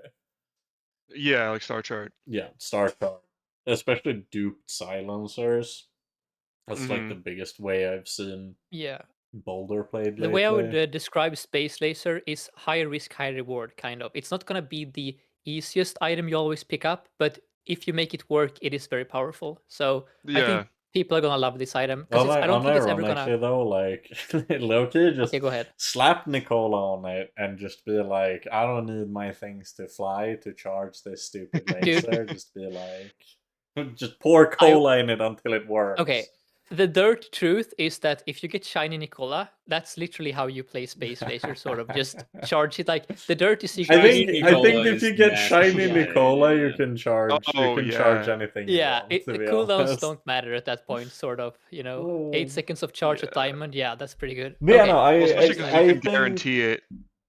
yeah. yeah, I think you picked a good one here because I feel like this one will still be one of Stell's most iconic cards, simply Mhm. because it's satisfying to see 9999. All of Yeah. us dirty, like keg Yeah. and boulder enjoyers, we know why we like it. The number is big, it feels good. It has a does, pretty good yeah. animation as well, so that's another plus sign Yeah, there look for out sure. for That's that awesome. one on Wednesday. You're gonna get orbital laser. The art is so good too. Like I don't It know. is really good. Ugh. Yeah, I love the sense of scale. Like this feels Yeah. like one of the biggest items in the game, Yeah. sort of just by It the. doesn't matter Yeah. that, like, you know, a Pygmalion, just like regular handheld weapon, will outdamage this. No. Yeah. You look at the image, clearly that had to hurt. So you I gotta play it. I think people might overrate the item because the art looks so good. Like this item just looks strong when you look at it. That's all I'm saying. Yeah. It's like No, oh, go on, Wolf. I was gonna say that I feel like this one will be like a community favorite, unless it's really strong. Yeah. But like this is just, I think everybody will find this card super cool, and I know I did. Yeah. I was just like that. I thing think looks it's in awesome. in a nice spot where it's strong but not insane. It So that feels people will like it. like almost like it's just like a second look at what keg could be as an item, where it feels like they clearly identified the play pattern of hitting someone quickly with a big number and a cool animation feels really good, but uncapped percentage based scaling is extremely volatile. And so Mhm. they resolved it by saying, well, okay, you'll get to do the fun part, but not the problematic part. Yeah. Also, there is a very disingenuous way to describe this, and that is to call it 10 gold Dualtrons in one. Because technically, it deals damage of 10 gold Dualtrons, and it has the same cooldown. But that is not Yeah, the it's case. Like true. the Yeah, trick no, is. that's entirely true. 10 This is gold is exactly technically like true. 10 Dual Yeah. Trons. Technically true. Technically true. Mhm. I don't think that's Yeah, no, even it did remind me technically a lot of true, if Dualtron I'm for sure. quite honest. No, Oh, okay, sorry, it's not what'd you say, technically true. Phoenix? It's true if you squint really Yeah, hard, it's true if you basically. squint. Yeah, we have Dualtron at home. Type B. Yeah. It's about to be on the Jeopardy quizzes. What item is basically Yeah. 10 Dualtrons if you squint really Mhm. hard? Okay. Yeah. What next? What do you like? Let's see. We had it. Let's see. So I don't know. I feel like it's worth a mention. I know nothing Yeah. super, but I think Rivet Gun is worth a mention. I think that item could be insane, especially a diamond. One-sided pendulum is still really good, I think. So just worth a mention. I think that item will be crazy. Especially it seems Yeah. really obtainable at silver. Did you see it not had been reworked, by the way, Yeah, Wolf? the It's one thing is the Oh no. fact that so now it's when you use the item to the right, you charge the rivet gun itself rather Gotcha. than the Okay, I did not item to the understand left. that. But then when you use the rivet gun, it will charge the item to the left, and it is the Mhm. charging of the item to the left that goes up when you rank it up. no, it's the bottom part, It's the other way unfortunately. around? I could be Yeah. Oh wrong. really? So Oh, okay. yeah, that's. I mean, so I what mean, I was gonna say it's is kind of the same thing a lot of the time in terms of total charge output, I believe. to phrase it like this: it's more procs per second this way, but it is technically if all you care about is charging one item, this is a Mhm. weaker version. But if you care about the Gotcha. rivet gun itself going off a lot, like this is technically more procs per I second. think So it's it's a weird. mainly Gotcha. also like it's better if you care about like the you can make it be more if you get like the total number of charges, but you Mhm. will get less of it up front on the first proc. But I guess that makes it easier to Mhm. hit breakpoints, right? Like a 1 second. Yeah, will it's weird. So like go I have had boards with 2 of these at Diamond because of a toolbox, another item we saw earlier that gives you like a Yeah, tool. it's And like when you the have like fishing rod for tools. yeah, so if you can get a lot of rivet guns, they can kind of start infinitely chaining each other. So like this is an item with a Yeah. lot of potential, but it's a lot harder to make it go crazy out than the old version, which you just slapped Yeah. on the board and you have a one-sided pendulum. But That's you just know, really what it it is. it feels like it'll still remain really strong on stuff like Dooley 2 that do actually care a ton about the triggers. Mhm. Yeah, Especially because I he would. has the ability to get silver tools from Jungle Ruins from other Yeah, so the characters. way I would phrase it, it's less of a let's super giga charged item to the left, and it's more a let's get a ton of total procs. Like it's a very Yeah. proc efficient item, is how I would phrase it now, You're gonna get a Mhm. lot which is of nice. tool procs specifically. Yeah. Yeah. But yeah. So that Okay. that is a Yeah. interesting one. It's a good shout too, just because like it was. I remember there were some Mac items, like Pendulum is a good example, where Mhm. Mac got released. I pressed Pendulum. I thought it gave me crit. It didn't give me crit, and I was like, ah.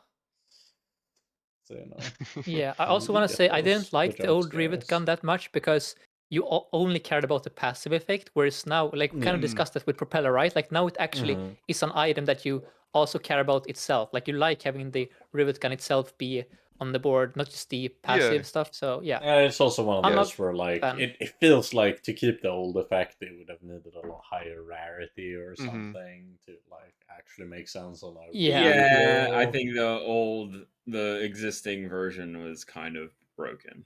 It like half the yeah. pendulum It's is a bit broken. too unconditional. Yeah, I yeah. would say Mhm. it is healthier for Stella long term and just in general to not have that kind of item in her tool set. It just means that it will be much easier to break things if you have like the old Yeah. rivet gun always findable. Like Yeah. that was an item you were so happy to see on the other heroes as well, right? So Yeah. now imagine you find it in regular shops.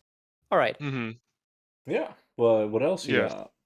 Yeah, for sure. Because it's like Mac. There's like no doubt you just run Pendulum if you can. It's broken and just the easiest enabler of infinites in the game. Yeah. No. Yeah, that makes The sense. the Yeah. pendulum do pendulum. It is accurate. Yeah. I guess I don't know where to start with them, but I'm just gonna call it like the World War package of like Yeah. destroy bombs. Those look really interesting. We've definitely never seen anything like that. It is very interesting, and I'm gonna go ahead and say that, we have been playtesting things on the test server, but I think people might really underestimate time is one thing, right? We have had time to play things, Mhm. but when things hit live, we get unprecedented quantity. And Yeah, I for sure. think there are a lot of players that don't, join discords or go on podcasts or playtest cards, but are secretly really good at figuring things out. And the only way you're gonna see the shit that they've worked out is if you just happen to run into it on the ladder. And we talked Mhm. about this, like, I think it was last week, the information cascades, Yeah. where because someone saw it and posted it to Reddit, now 1,000 people saw it, someone brought it up to a streamer, the streamer showed it on stream, 1,000 more people saw it, the Mhm. information is propagated. But I would bet so much money on that there will be things discovered with Stell that Mhm. none of us have seen before, even the people who have playtested her. And I definitely think these weirder, like, definitely not the first thing most people would try, especially if you're just trying to get, like, the most common lines to be as Mhm. balanced as they can be. Uh, I don't think people have tried a ton to cook with this stuff, and I feel I've like never faced this someone card on will. the test Yeah. server, not a single time. So Oh, that So and I've probably played maybe 100 runs on it on the test server, yeah. maybe something like that. yeah, So it so is some definitely an context here. interesting Also, what's item. happened is that we have been balancing Stell. So Yeah. so basically, a lot of her items that are now strong haven't necessarily been buffed. It's just that we kept shaving off the broken stuff so that the other stuff got the time to shine. So there And could not also to just be a mention, world. like, a lot of things did get buffed, and there's just not Yeah, enough that's true. time to, like, Yeah. But like my point play is, all of it. it could be that these destroy items will eventually just be one of her best builds because her Mhm. clearly super duper strong, you get 10 wins every time stuff is like brought in line, and then you're forced to kind of explore the other stuff. But I can just say I played the two of them. So I played Buster and I played Wrecking Ball. I haven't played the big one, but of the two, I would say that Wrecking Ball seems to be the one with the highest potential because that one at least can both be, infinitely repeated and it destroys stuff. Whereas Buster is kind of like Keg in that you really, really want to. Um, wait, let me double check so I'm not misspeaking. But Yeah, basically, you no, need to hit you that are correct. It's threshold. on the Yeah, stream currently. On yeah. the So you need to hit stream. that. Like, you basically need to make sure that it kills the opponent if it goes off, right? Like that's the Keg problem that you're trying But to that solve is the usually. big thing, right? Mhm. Like, you just mentioned what has historically been one of the strongest items to ever exist in the Yeah, I know, Bazaar. but that's my So, point. I feel a little But bit like okay, the thing that stands out to me is how much of Buster, and it's like the big one too, is like the same thing. It's also percentage max health.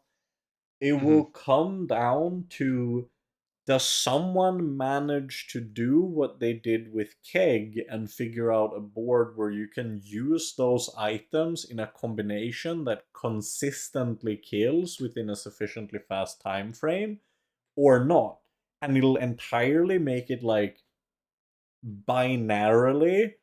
Either you very rarely see this and it's kind of a cook item, or it could be like Keg, and kind of a core strategy. And I'm very excited to just What's not see what's what not people clear get to up to. me with Stell and what might make this card okay is like how like on her flying stop flying archetype, like what Yeah, does the end game of that look like? What kinds of things would you actually consider pivoting into? Because like if you compare it to yeah. Keg, like I mean, it's not a card you want to put on your board like on day 7, Well, right? that's the interesting thing. A lot of the time you did, like when it was good. Yeah, I mean, maybe if you already had an like, but without an enchant No, or no, no, anything, like just if you're like, just because the thing is, it's 2 slots to deal, like, now it's considerably nerfed, but back then it was like well, I'm considering it to this nerfed 30%, keg. I That's what I mean. think. Is like I'm considering it, comparing it to a keg that also just doesn't kill the opponent even Well, no, halfway. but that's what I mean. Like, Keg at silver before was just like 30% damage, right? And if you don't think that your like medium item, like a shark claws or whatever, would deal 30% of the enemy's max health, it can still be pretty profitable to just run on a Sure, board but where this you're card you not can't just put on maximizing the your board. speed. Yeah, but this card you can just put on your board like just like as damage. Like you need like multiple things to happen in the fight for this to even function. So like it Mhm. so I think it's like pretty hard to use it early yeah. I unless mean, I think what we can say is that no one has been able to successfully uh, pull these items off on the test server. The one we kind of brushed over that actually is strong is Bomb Voyage, which is like right below this yeah. one. This one is a very different type of item, though. I wouldn't compare it because it's not percentage based. It's very easy to uh, utilize, and it's just more of an item that you don't have to dedicate your entire build to in the same way. Sort of, you can kind of just run this as another source of damage in a way, whereas the Yeah. others require a lot more. Oh, I have to cook really hard here to make this actually do anything at all. Hmm. But yeah, Bon Voyage Mhm. is like the one destroy item that has seen a lot of play and is like strong. It has had a bit of issues like unrelated to balance that's made it a bit weird, but just on its own, Bon Voyage is like absolutely gonna see play. I Which, I think mean, on it ladder. makes sense, it does burn. It will burn Yeah, people. That is, burning Mhm. people is it's good, also in fact, activations, hot right? So take. just Yeah. Any Yeah, item also, that like, says use this 6 times is like strong, kind of in a way. Mhm. Yeah. burning is like an inherently attractive effect to put on something that like destroys itself, because it like, if it doesn't quite get there, it leaves a trail of damage Yeah. behind that helps finish it off. So it's like, Like you that's can kind definitely of see why the this card is easier to use than yeah, like with the Mhm. other stuff, I imagine you probably need to have like two of them lined up and make sure that you have a relevant source of crit, but then if you can get them both to go off with the crit, it can just one shot. This one's just gonna burn every time you use it. You use this, Yeah. it'll burn. Yeah. Even if you just put this on your board with nothing else, it's gonna deal damage and burn. Mhm. So I definitely think, you know, there are like degrees to which things we expect people to be already hot on the trail of on like day one of season 5 versus the stuff that like not even, I don't even think the developers really truly know what people might get up to. Yeah, I would, some of the cards like Buster, I would say is some of the biggest question marks that Yeah, even yeah, we Yeah. have, having played the hero a bunch. Like, I I don't know how good Buster could be if you had the ideal Buster build. yeah. So Mhm. And I that's do love that part of the game, that it can be so hard to make like definitive statements. You can make some degree of assumptions, but like at the end of the day, the only people who will know are the people in the future. Yeah. Yeah, for sure. I just have a question. Could we take like a 1 minute break? I have a really like dry mouth right now, so it's like hard to Yeah, no speak. worries yeah. at Yeah, all. If no I could worries. just Of grab some course, water. for all the listeners, this break will be more like 1 second, but we'll be I'm right also back. gonna Simply, use the yeah, I'm gonna use go the for it. bathroom. And we are back after our brief little intermission. We will continue talking about the item. So moving on, what's the next one you spotted, Wolf? Yeah, nothing crazy. I just kind of going back to like Nicola, is that like hydrogen tank seems like another one where if you like you have kind of these Right. large item payoffs, it's just like another, I think, notable kind of accelerant for Stell. Yeah. Yeah, I have used this a lot for the haste effect.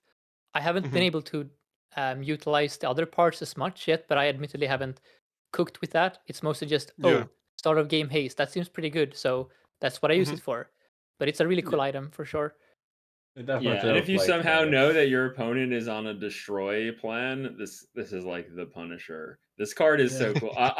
I really want, what's cool. One of the things that's cool to me about Stell is like the like, you have like these narrow kind of scenarios where like your item gets destroyed, and then they just get Mhm. maximum punishment with like the oxygen tank or the hydrogen tank. Like, you can just like have a round that like you should lose by all rights, and then you just win it instead because they like rec specs your hydrogen tank and just got Yeah. one for 100 and lose. Like, I think that's so fun. Like, that's so fun to me. Mhm. No, I agree. Well, I also think it's worth mentioning too, like, you know who might like the biggest glow up of this patch might be Void Golem and its skills. That's Ah, true. I didn't even think about that. yeah. That's really interesting too. Yeah, This is what that I skill mean. is Like crazy. The this man looked at these items for 24 hours and was like, ah, yeah, Void Golem you stocks through know, the roof. I mean, one thing to note is like, this card is part of like the way Stell competes later in the game is like she has strong start of combat like Vanessa does. So that's Mhm.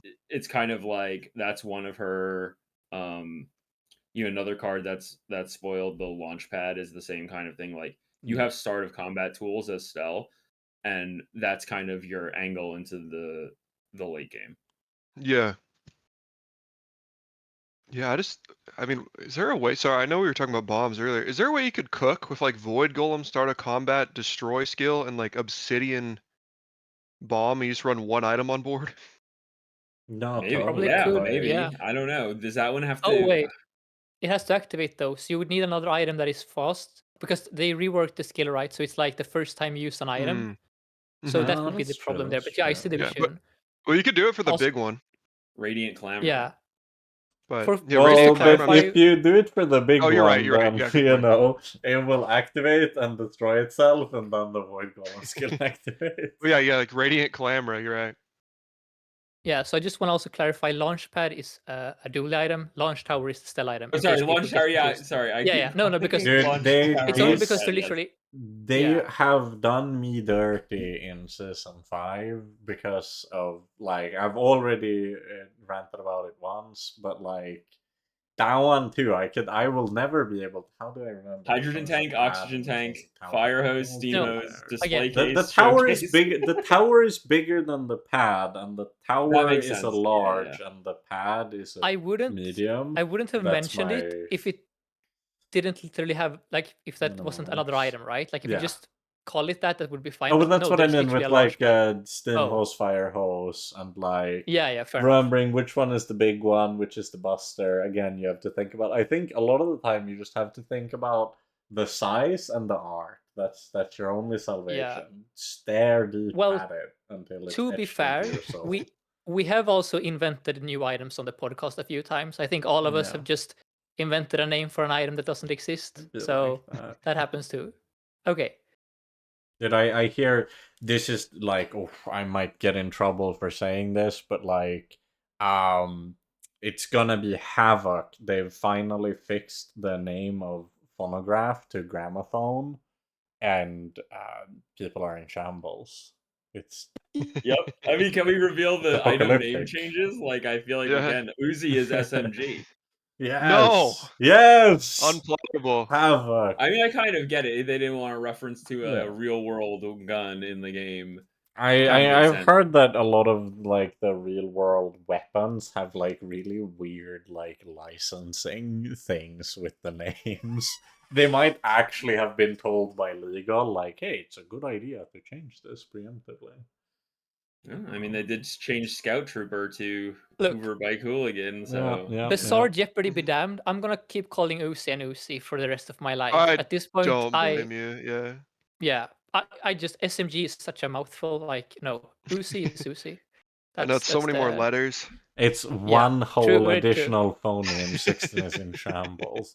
He's known to be so concise and to like never ramble on extensively that he really has to. Yeah, I count use my those words syllables. carefully. I thought Yeah. you were known for being concise, Metal.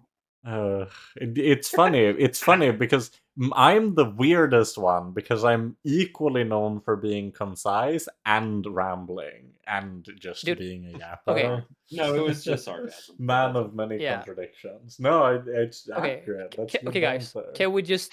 What's the next item, Wolf? Yeah. Like we have a lot of Yeah. items too. Again, nothing like super stand out. I think low roller is another one of those things that I could just see really. You just kind of throw it in Yeah. and it really does a lot of work. It's a this ton of one, procs, yeah. but also just like a ton of speed. And it's another Yeah. vehicle. yeah. The weird thing tech. again is on any other hero, this would be like Giga Broken. On Stelle, You can get this from schematics. yeah. So it's really strange again because if you evaluate this from the perspective of I've played the other heroes, I know that haste is good, I know that multicast is good. It looks like oh this is S tier. But then Mhm. Stelle, by the time you see this, you have like a headset, you have clippers. I don't know. I probably pass up on that. I have enough haste already, so it's weird. Okay.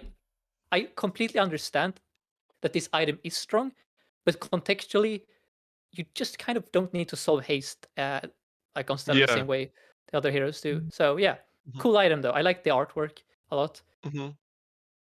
Yeah. So do you like? So would you say like Stelle definitely plays a lot differently than kind of the existing heroes? I would say she has For sure. different strengths and weaknesses, sort of Mhm. like The in a way. It's big not, difference, right? And this is, taken straight from the mouth of the developers, so credit to them for summing it up so accurately.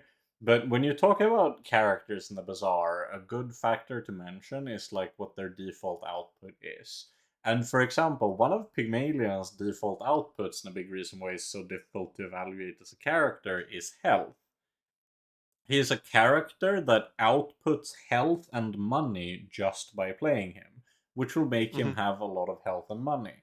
But he doesn't have any way of just like intrinsically consistently outputting damage. Mhm. Whereas Vanessa very much does. She outputs damage, and she does that really consistently. And no matter what Vanessa build you play, with next to no exceptions, you're gonna be outputting damage. And it doesn't matter if it's weapon damage, or burn, or poison. But what Vanessa does is convert things like haste, acceleration, even slow or freeze or disruption. She coalesces all of that and just turns it into damage. That's why you see things like the Yeti Crab, you see things like the Kisarigana. She just Mhm. has so many items that convert things to damage because it's her base output. And when you look at Stelle from that lens, her base output is flying. It doesn't mean that Mhm. every single Stelle build has to include flying, but it means that so much of what the character does is centered around outputting flying. And because of that, it's another situation that's strangely similar to Pygmalion, where you're really good at outputting something that inherently has no relevance to making you win combats, right? Like, you don't win a fight just by having health, the same way you don't win a fight just by having flying.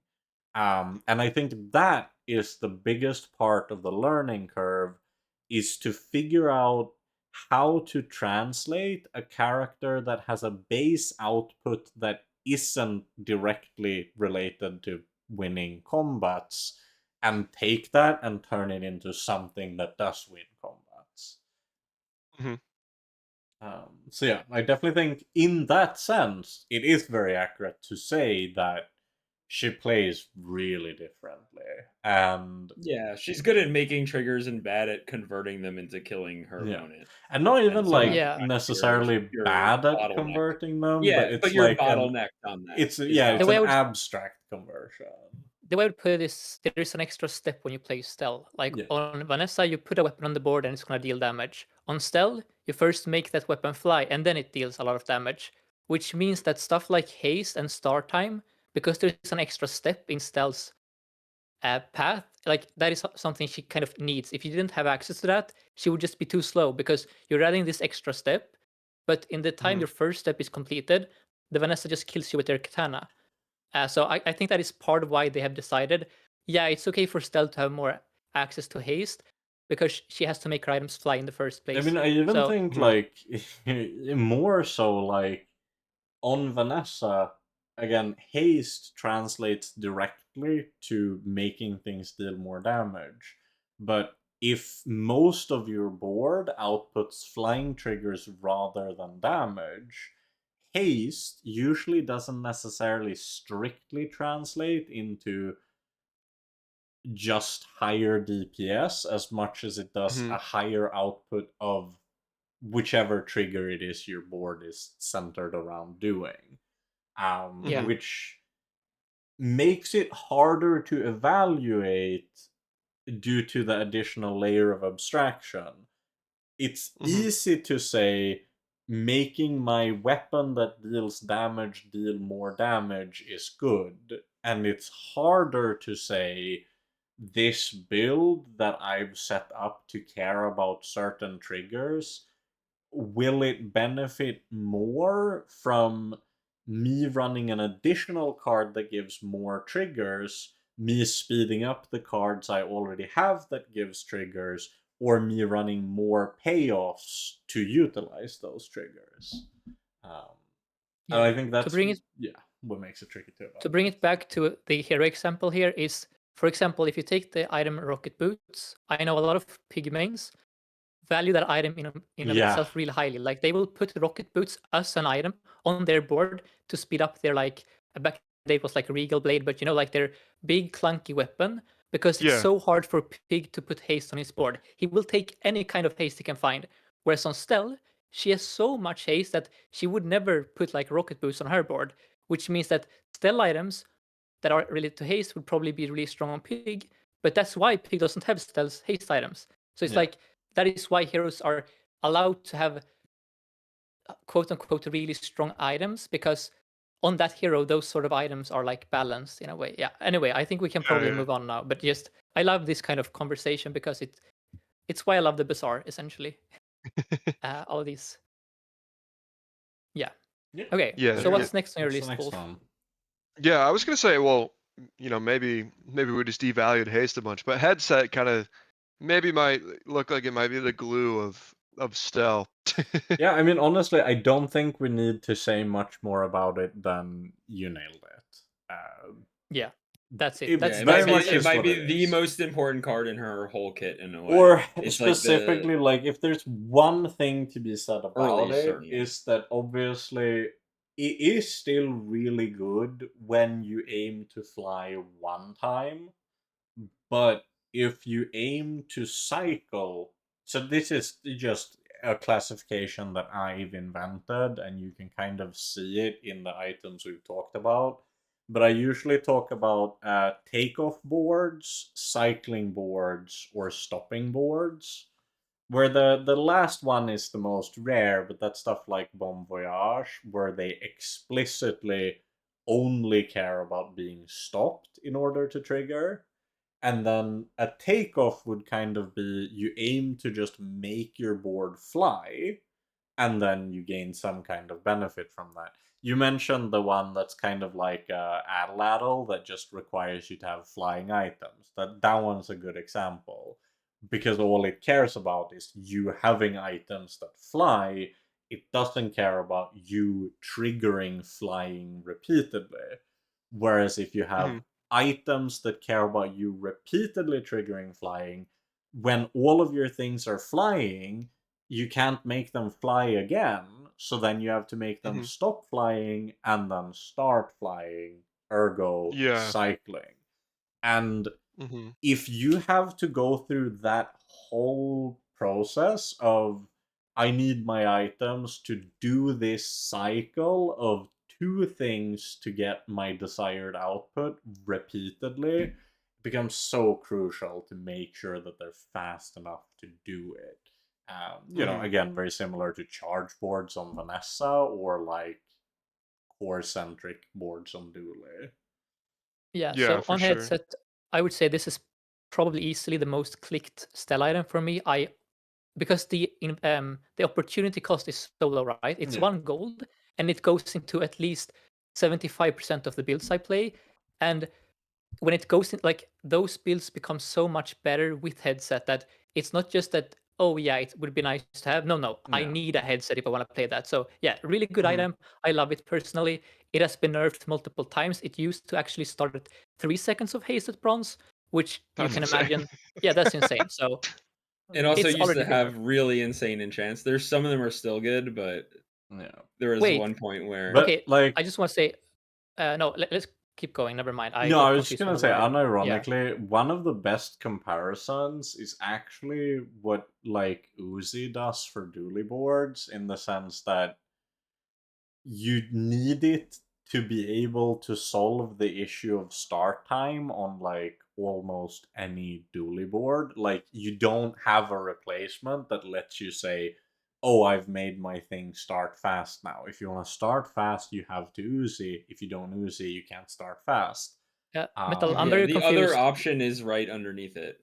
So what Like is this Us the item? I thought we were. The Yeah, it's thing called the is, SMG. it's Yeah, not I'm confused. changed in the game yet, and I go based on what's in the client. Outside of. Ooh. Okay, fair enough. Okay, fair enough.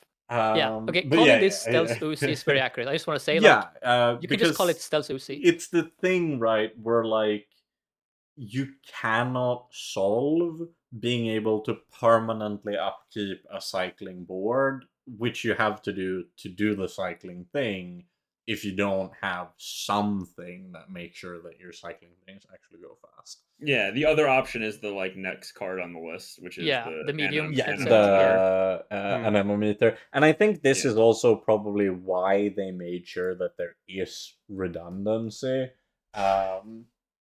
to have 2 items that do kind of the equivalent effect. And because this one is on both start or stop, it very much is kind of like getting 2 headsets, but it depends a lot, on if you care And this more one about also can having make more something triggers fly or by more itself space. too. Yeah. Yeah, and this one also is like an active item that actually can itself make your stuff like Yeah. because one interesting thing is like we haven't really talked about it, but this line of like an adjacent item gains flying is like you can manipulate this by putting an anemometer or Karakara up against a wall, and so you can get the exact card you want flying right as the first, or you can Yeah. use it as like I'm putting it more in the middle of my board and I'm just getting everything flying. So there's, I will say about Stelle is that she has a lot of dually like adjacency puzzles. Yeah, if you And just love like board optimization yeah, she's puzzles, really big there's on no that. better character for it than Yeah, Stella. Yeah. she is the most positionally complex hero if you want her to be. Like not every build, but she has such a high potential of, oh, I can spend 10 minutes here configuring the timings here. So it's really fun. It's a Mhm. lot Yeah. like Vanessa, but specifically the aquatic parts of her kit, I would Yeah, say. for sure. It reminds me a lot of like die weight stuff where you can spend Yeah, so long just thinking which items should be here, and then you mess up something in the end because the jellyfish is now on the wrong side of the And board. there's Like a that lot kind of of stuff like happens. which things go on which side of the figurehead type dilemmas with Stella as well. I like that kind of Yeah. stuff. Yeah. It's fun.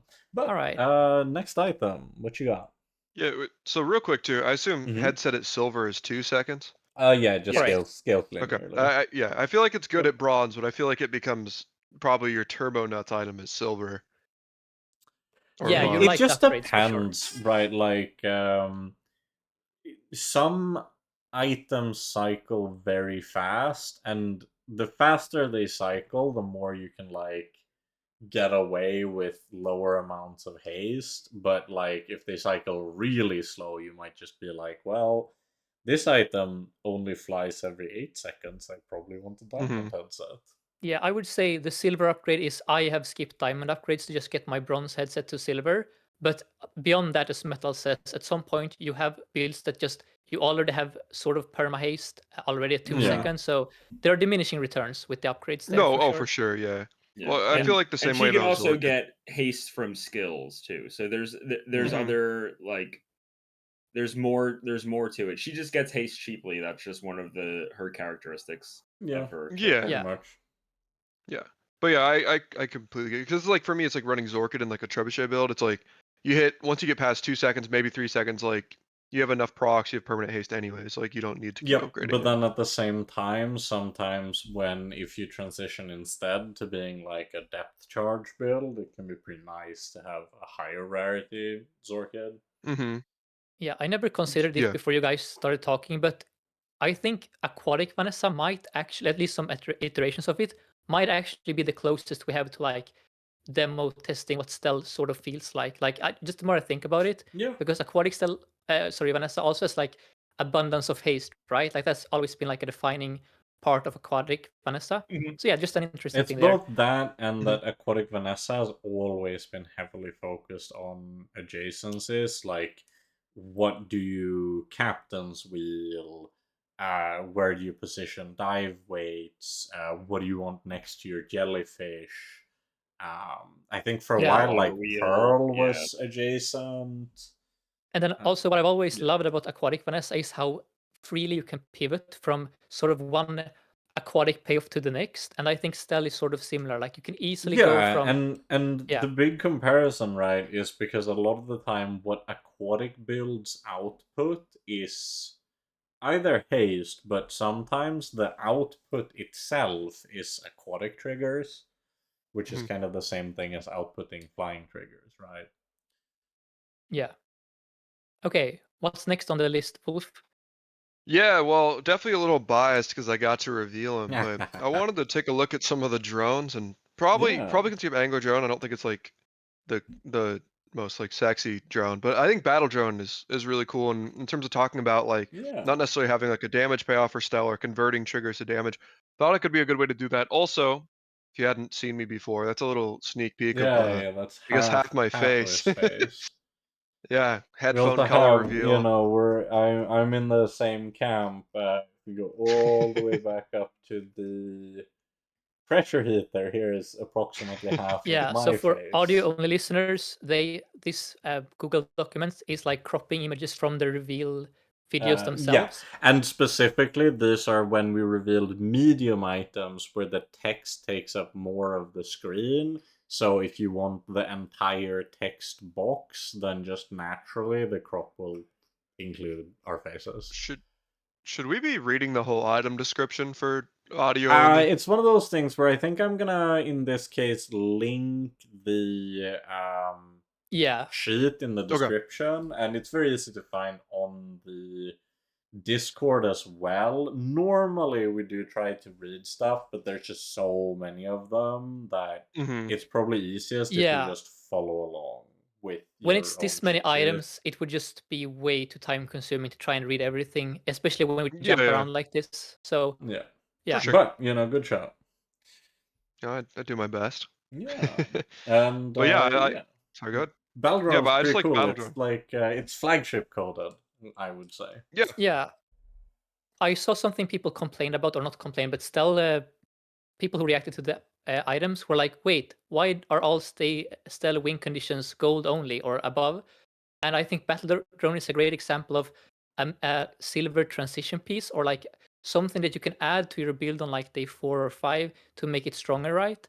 There is also another revealed item called air pressure rifle, where they're not necessarily like, Yeah. oh, I gotta get 10 wins here, but it's a nice upgrade from the bronze alternatives, which is very important. So it fulfills an important purpose, I would say, this one. And it's very like I mean it's similar to flagship in that way too, of like either being a win condition or a transitional piece depending on how much tempo you have and what skills you find to scale it with. Because it's always the big thing with things that have up to 5x multicast obviously benefit fivefold from scaling skills.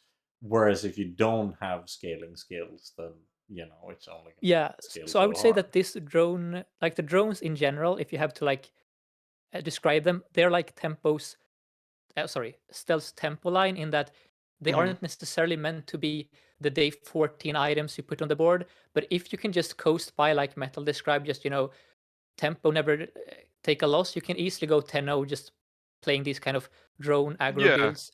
But that's Yeah, kind of for their sure. uh, what makes them different from the larger vehicles. Like drones are a bit more aggressive, which hmm thematically would make sense, right? Like they're smaller, they're quicker, but they don't last as long. So yeah, I like the design of drones a lot. hmm Do Walter, you do you have have anything to say, or anyone? no, I was gonna say, Volk, do you have a favorite out of the drones you revealed? Um, maybe I mean in terms of like just kind of like the appearance and also just I don't know, maybe battle drone, but Yeah. also like I know I'm gonna be running delivery drone probably all the time, or at least in my stash. So it's hard to say, but I really like just kind of battle drone and how it looks a lot. Yeah.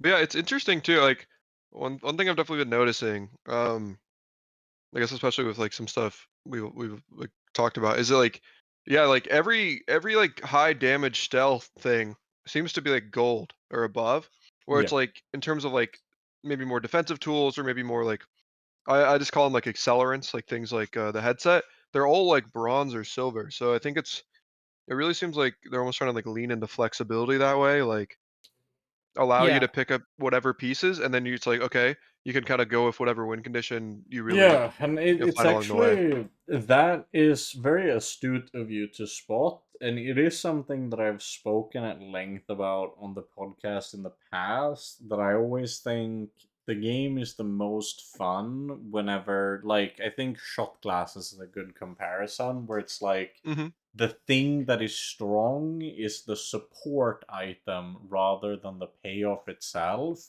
because it hmm means that you have so much variety in terms of what payoffs you end up playing with that hmm support item.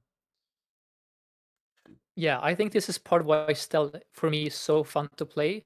because you're never necessarily on day one locking into your win condition. It's always a bit up in the air depending on which of the gold large items you happen to find first, or if you see two of them in a shop, which will happen sometimes. Like on Paul, for example, you have to make like this big decision. Oh, am I gonna go for this very different sort of line or this one? And it just makes her a Yeah. lot more And I flexible think and the best spontaneous. comparison is that I really love that part of Mac on reveal, on launch, like version 1 of Mac, where obviously like Mhm. that was with silver larges, but it was very much the same feeling of I even made like a guide at the time on how you can very easily hedge like all of his major lines in Moustache, Femur, and Poppy Field, as Mhm. well as keeping yourself open to potion distillery pivots, all at the same time, and then what you hit lets you determine what you're playing for the run. But my guess would be that they wanted to move away a little bit, especially, with the removal of the guaranteed gold upgrade at level 7.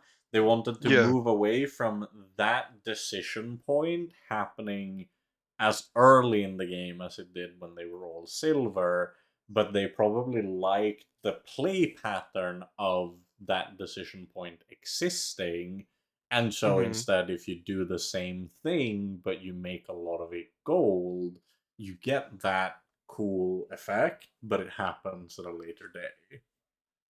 Mhm. Yeah. Yeah, I like that. Yeah, it's fun. It's fun. I just have always liked whenever you don't necessarily end up locked into a specific line based on your early days. Mhm.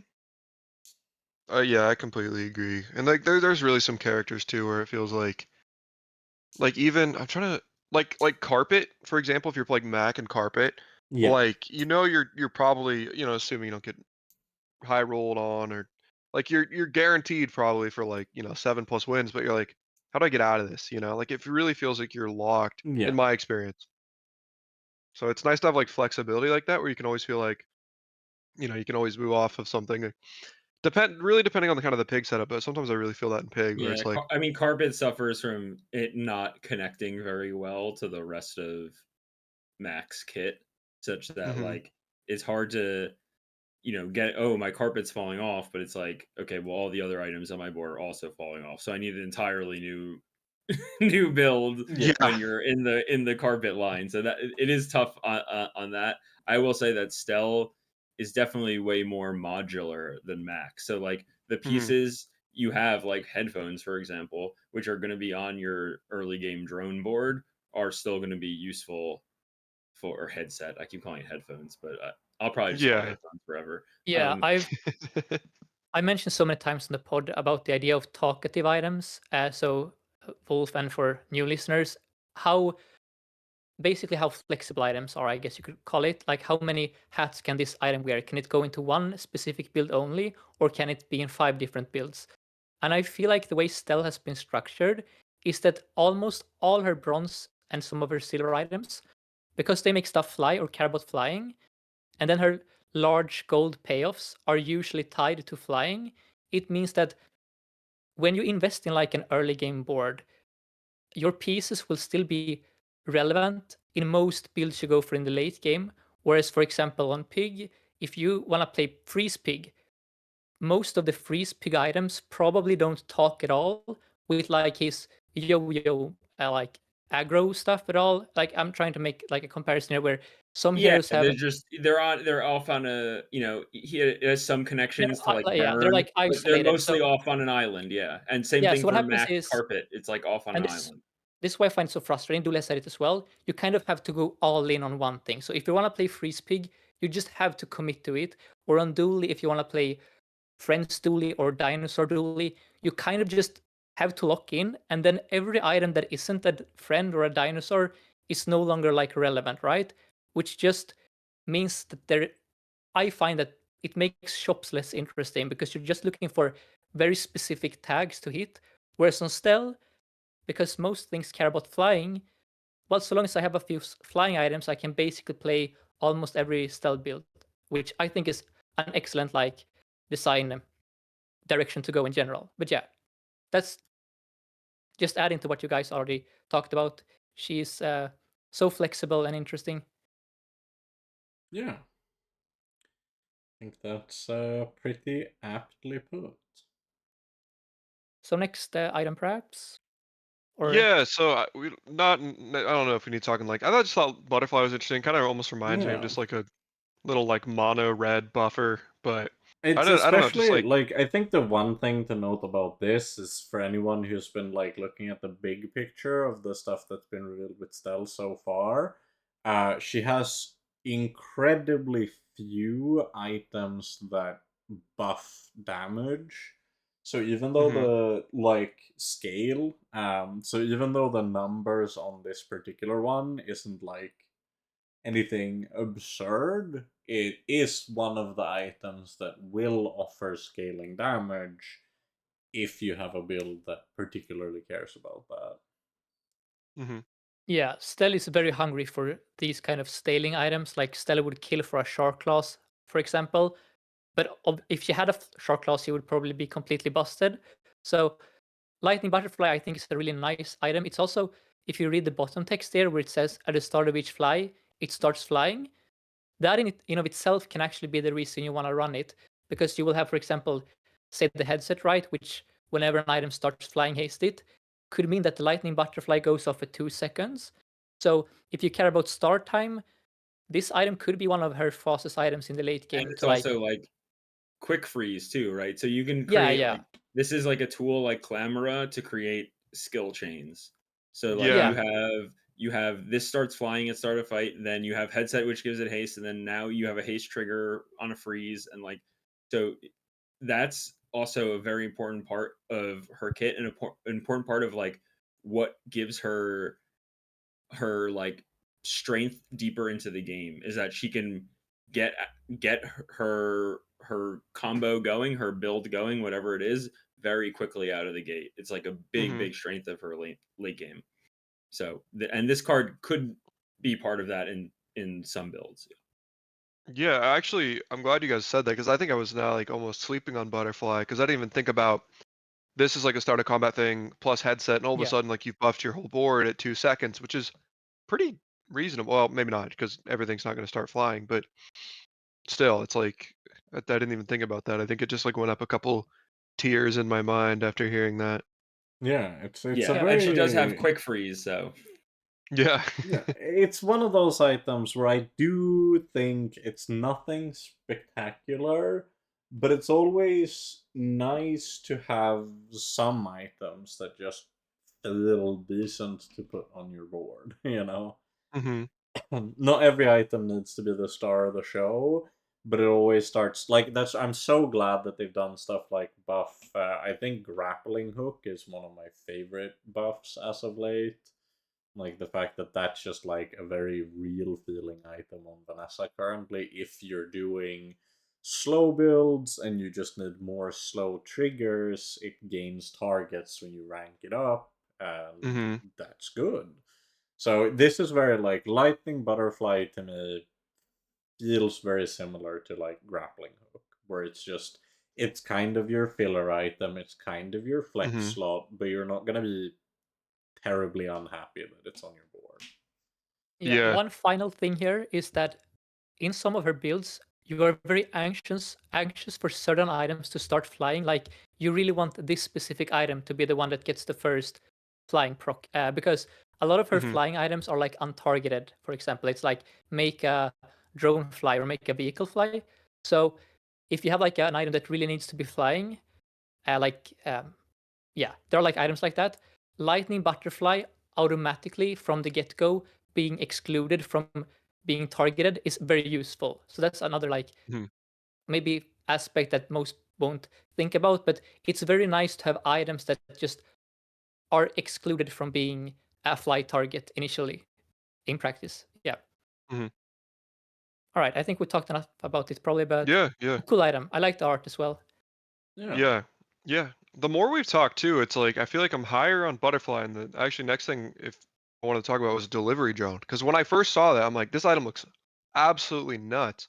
But like knowing more contextually about Stell and how much haste and charge she already has, I'm like, I don't even know if that's this item is like the craziest thing I've ever seen. Like I thought it was because like in contextually other heroes this might be nuts, but I don't know if on Yeah, Stell it's as it's insane as really I thought. funny that you've gone through that like loop of that like train of thought, because you have actually arrived at what at least I believe is the correct conclusion here, where delivery drone is an item that you do actually quite rarely put on your board, especially from the perspective of the issue is similar to the dilemma with Propeller, where you're already dedicating a lot of your board to the things that make you fly, the things that care about you flying, and then you have like a limited amount of slots for what we should Mm-hmm. call like luxury or support pieces. And the highest value ones are things like headset, especially because it only takes a single slot. Yeah, for sure. I will say about this card is that Boomerang is an OP item. This card is slightly worse than Boomerang, and so it's still OP. So Yeah. it's OP as an econ item. Like Yeah. it's not like silver, especially the silver version is extremely strong for how early in the you can get XP vials from it. You can get feathers from it. So I do think this card is really strong. I don't know if I've ever actually played it on the board. Yeah, I with both this and Toolbox, I try and always buy them in the early game if I have a board that is good enough. Basically, it's sort of like a Mm-hmm. luxury item in that it's not an item that will win you day one. So you would only buy it if you already have like a day one board. But like Walter says, you don't underestimate the power of infinite loot for the rest of the game. Yeah, Mm-hmm. and it's much Yeah. stronger at silver than it is at Oh, bronze for too. sure. Yeah, Oh, That's for the other sure. part Yeah. of it. Because the yeah, loot for sure. selection is so much better at silver. Yeah, no, bronze loot is really, really bad, and Stell doesn't have any poison items, so or Mm. well, I mean, okay, maybe we should blip that out. I guess not all Spoilers. items have been really. Yeah, that. I Okay. think you're fine. Yeah. I think it's Okay. fine. I think it's fine. Yeah. Yeah. Okay. Fair enough. But yeah. Okay. I don't know. But yeah. So basically, some of the loot isn't that attractive for her. Mm-hmm. All right. Yeah. But yeah, cool item. I think it's in Yeah. general one of those things where personally I'm very low on these one item generators, just from the sense of it's an expensive investment. To start to get the really good loot, you need it at silver. That means your upfront cost is 8 gold, and obviously you get a decent benefit out of it. Mm-hmm. But because it takes 4 full days to be gold neutral, and as we've already established, Stell has a lot of large gold items you care about, so often I feel like the risk that I buy this and end up having to sell it on the same or the subsequent day is so high that even though like Fishing Rod on Vanessa can give you a lot of items you really want, if you've sold it, you've just made a gold-starved hero even more gold-starved, which is at least why I personally am a lot lower on this item than Boomerang, since Pig just has such better economy. It's like Yeah, Mm-hmm. I will Yeah, also but it just depends say. when in the. It also Um, depends when in the day you encounter it, right? Yeah. So like boomerang is like OP when you find it on the first half of the day, and it's much worse when you find it on the second. This card's like the opposite, right? So once you already built your board, and then you find this on like the last node of the day, it becomes pretty strong. So like I that's kind of how I view it as different than boomerang. Is it's more about like when it's good, yeah, and I do agree with Metal that delivery drone for me is much more of a luxury item, whereas Toolbox, which is the one that gives you tools, is much more essential. Where Stell has the level up option that gives you 2 gold per tool. So a way I usually am able to be rich on Stell is by just keeping a bunch of tools in my stash, and then maybe every third or fourth level up, I get like 16 or 18 or even sometimes 20 gold just from that, which is why Toolbox for me is like it's it's basically like giving me 3 gold every time it gives me an item at bronze, whereas delivery drone is much more abstract in its value. Okay, Mhm. but that's my take on these kind of economy items. Yeah, we kind of Yeah. covered both, so we don't have to talk about toolbox, Yeah. I guess. But Yeah, for sure. Yeah, well, I think too, kind of what I was thinking about delivery drone might extend to joystick as well, but I don't think we need to, at least for me, I don't need to do like a deep dive on joystick. I thought it was kind of interesting that like the next burst of items is like stop flying mechanics. I don't Yeah. know if you guys think anything like here is super noteworthy, but mag shield seemed really interesting to me because it instantly, it will, no matter what it So does, it affects your whole board. I think out of this stretch of items, the one I will highlight as being the one I care the most about is actually Birdcage. Hmm. And the reason why is specifically these items have shield outputs. And the big issue with shield outputs is that it's kind of bad against stuff like Mac, for example. And a lot of the time it's also bad if you go against someone with like a really heavy burn build, since even though on a surface level it might look like shields counter burn, realistically if you're heavily invested into shields and go against someone who's heavily invested into burn, their burn eventually tends to outscale your shield output and you lose the fight. But Birdcage is kind of a phenomenal, just like tempo slam item where it's, blast doors esque. It just has a very large number for when you expect to find it in the game. Whereas the issue with Mag Shield, to me, is more the fact that now you're buying a large gold item, kind of intended to be your win condition, that has an output that doesn't inherently win you a fight on its own.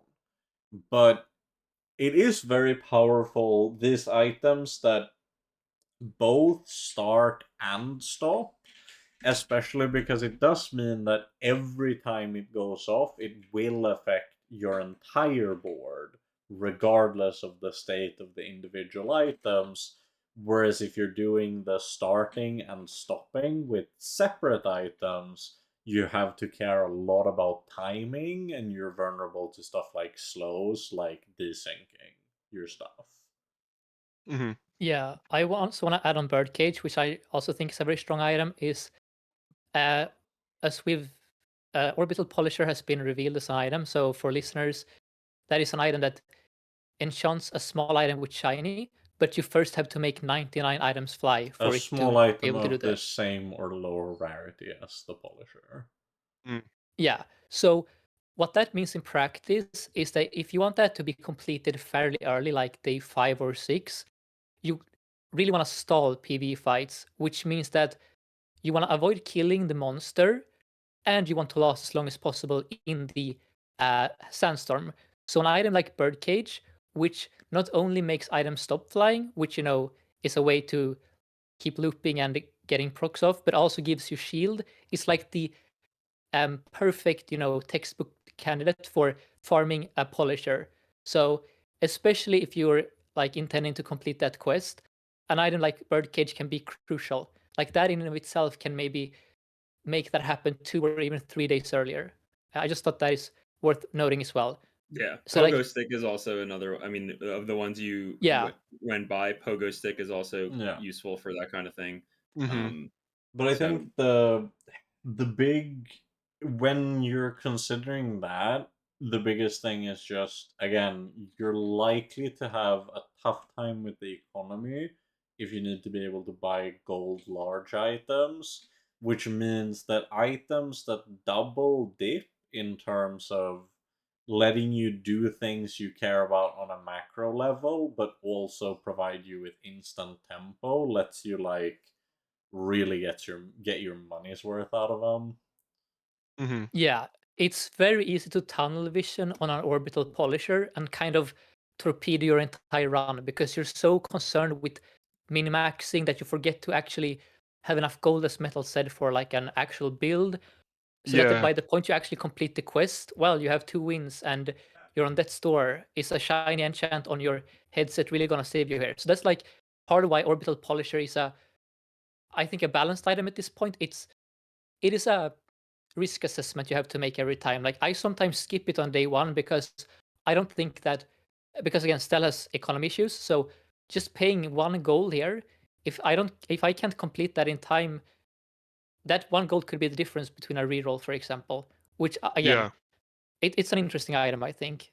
Yeah, but if you do pick it up on day one, you can also like not put any effort into it at all and still complete it by like day 8. So there's kind of like yeah, for sure.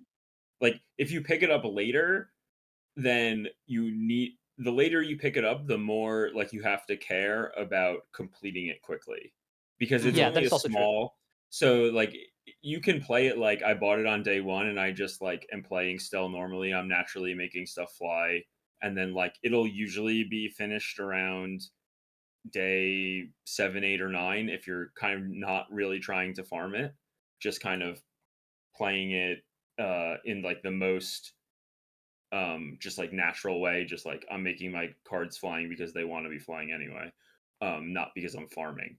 So I Yeah. think that and also there's certain cards that really help a lot, like I mentioned the pogo stick, but like they're not all like expensive like mag shield, right? Like mag shield is good for farming polisher, but Mhm. that's not your only option, and you definitely do not need to buy a gold large to farm your polisher to completion. Like that's, I don't know. Yeah, I would also say with You Mag shouldn't Shield, tunnel on it. You're right, like Sixten. That's a good point. Like you shouldn't tunnel on it, but also like it's not that onerous to complete if you're careful. I guess I would I say think is how it I would do depends it. a lot more on, again, if the stuff that you are already in for the build that you're running naturally cycles or not. Because you can do the math, even if we imagine you have like a complete board of just smalls, you can make all 10 of them fly every fight, it's still gonna take you like 5 fights to complete it, and that's a lot easier said than done if you're not playing a build that stalls or cycles at all. Yeah, Whereas, but I'm saying if your output is like 20 in my triggers in, per fight, then yeah, then it's a it's lot way faster. But I'm faster. just saying, in my experience playing her, it's like if you buy it on day one and then don't try at all to complete the quest, it completes around 8 or 9, day 8 or Also, 9. So I've that's had runs where like I got it on maybe day 2 or 3, and it wasn't done by like day 16 maybe. So it's very yeah, build let's not get lost in the dependent. weeds here, but I would say that it's very easy not to complete it these days Yeah. because, how should I phrase it? A lot of stealth builds are kind of, I don't know how to put it, but they can kind of like kill the. I don't know how to phrase it, but you can I kind of mean, just kill they the just opponent. kind of like did Yeah, a good balance in terms of making sure that not every style build, for better and for worse, is gonna just care about like outputting the largest amount of flying yeah. I triggers. think I'll phrase it like this: not every stealth build, like every stealth build has fights that last over like 15 seconds, and take that as you will. But that's kind of the thing. Like a lot of her builds are actually She also not does like stalling, or sometimes you know, outright have grounded builds that do little yeah. or no flying But I just wanted triggers. to talk about Mag Shield for a second. So I haven't had success with this item, mostly because of the size. I don't think it's so Yeah. much necessarily that the effect is weak. It's more so if you put a large item like this on the board, you have less or fewer slots over for like items that want to be flying. So in a weird Hmm. way, while this is very good at making things fly, you also have fewer things that can fly now. So it's like a weird tension where you're trading, should we call it board space, for a very efficient item in a way. So it's weird. Mhm. I'm not sure. This might be a I strong item think in the right like build. it's especially one of those items where you'll probably be very willing to play it when you happen to get it for free from Yeah. something or other. Whereas the big issue is just if you're paying 24 gold for this, you probably need to also pay more gold for the thing that wins when you make things start or Yeah. stop flying. Mhm. And it can be just very hard on day 5 to justify buying a gold item that doesn't win. You know, Yeah. like that's kind of why you want the gold item in the first place. So you're like It's not kind of solving the like, you know, problem. like if you just stumble upon like a bunker on Dooley, but you're not currently doing shield stuff, you go like, oh, that would be sick if I buy that and then find the shield stuff and then buy the shield stuff. But then you go, oh, am I playing 24 gold for that though? And Yeah. that's All the right, so dilemma. that's max shield. Okay, do we have Yeah. anything else, Volf? You wanna? Yeah, well, I would just say too, it's like kind of what you guys were talking about. It's like so much of your board goes into like setup and accelerant and everything like that. It's like, do you have space for something like Mag Shield, which is basically like another accelerant, but doesn't actually Mm-hmm.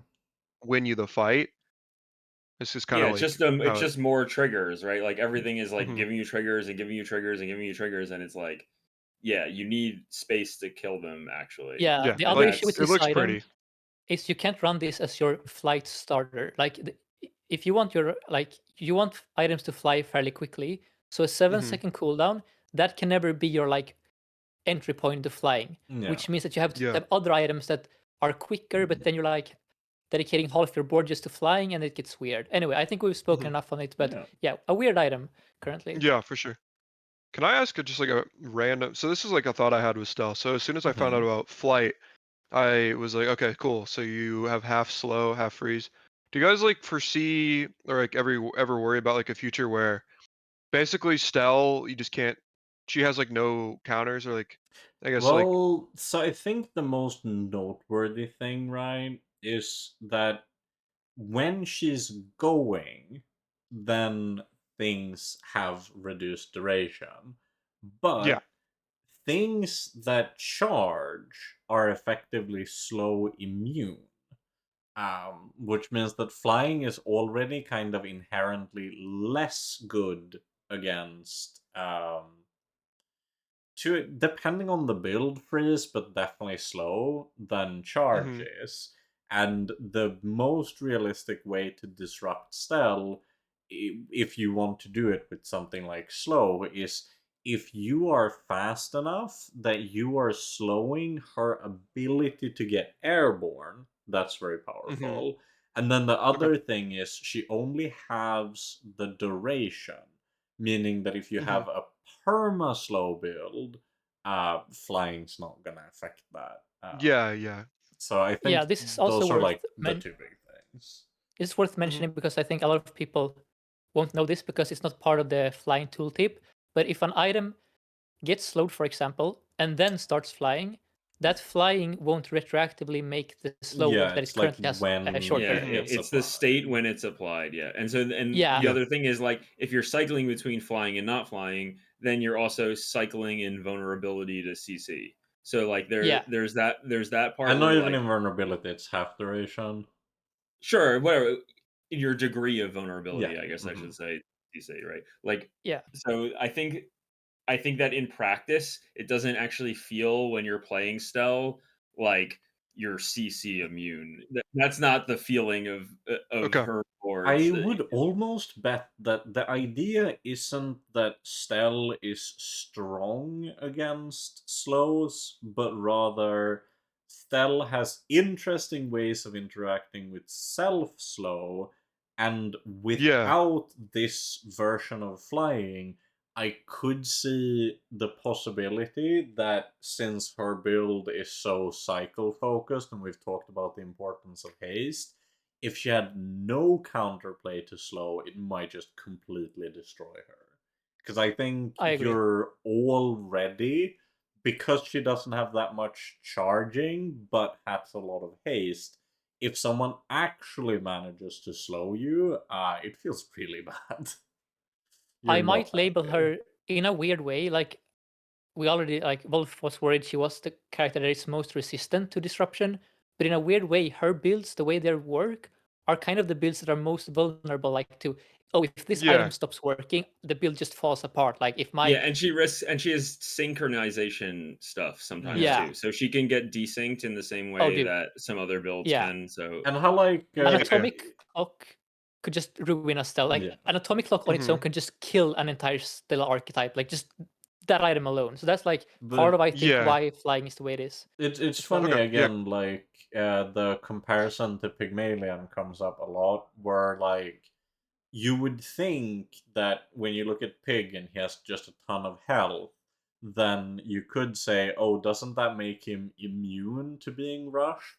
But then in reality, it's one of those cases where if Pig had low health, like the same Mhm. health as like a dually, he would just always get rushed. So it's much more about Yeah. like compensating for their biggest weakness rather than the resistance being their strength in and of itself. Mhm. Yeah. Yeah, that's a good way to put it. Cool. All right. So next up, what do we have? Yeah, I was gonna say like first time I saw it, it might even be my favorite Stelle item just off appearances is Wrecking Ball. I think thematically Yeah. it's just sick too.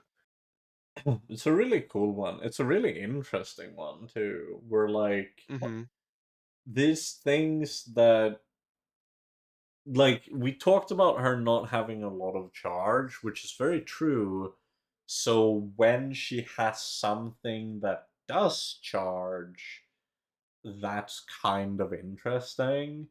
And this one especially I think is the most analogous to like an item that's hard to figure out too, because do you go for like some kind of wrecking ball cycling that aims for this to be the sole win condition?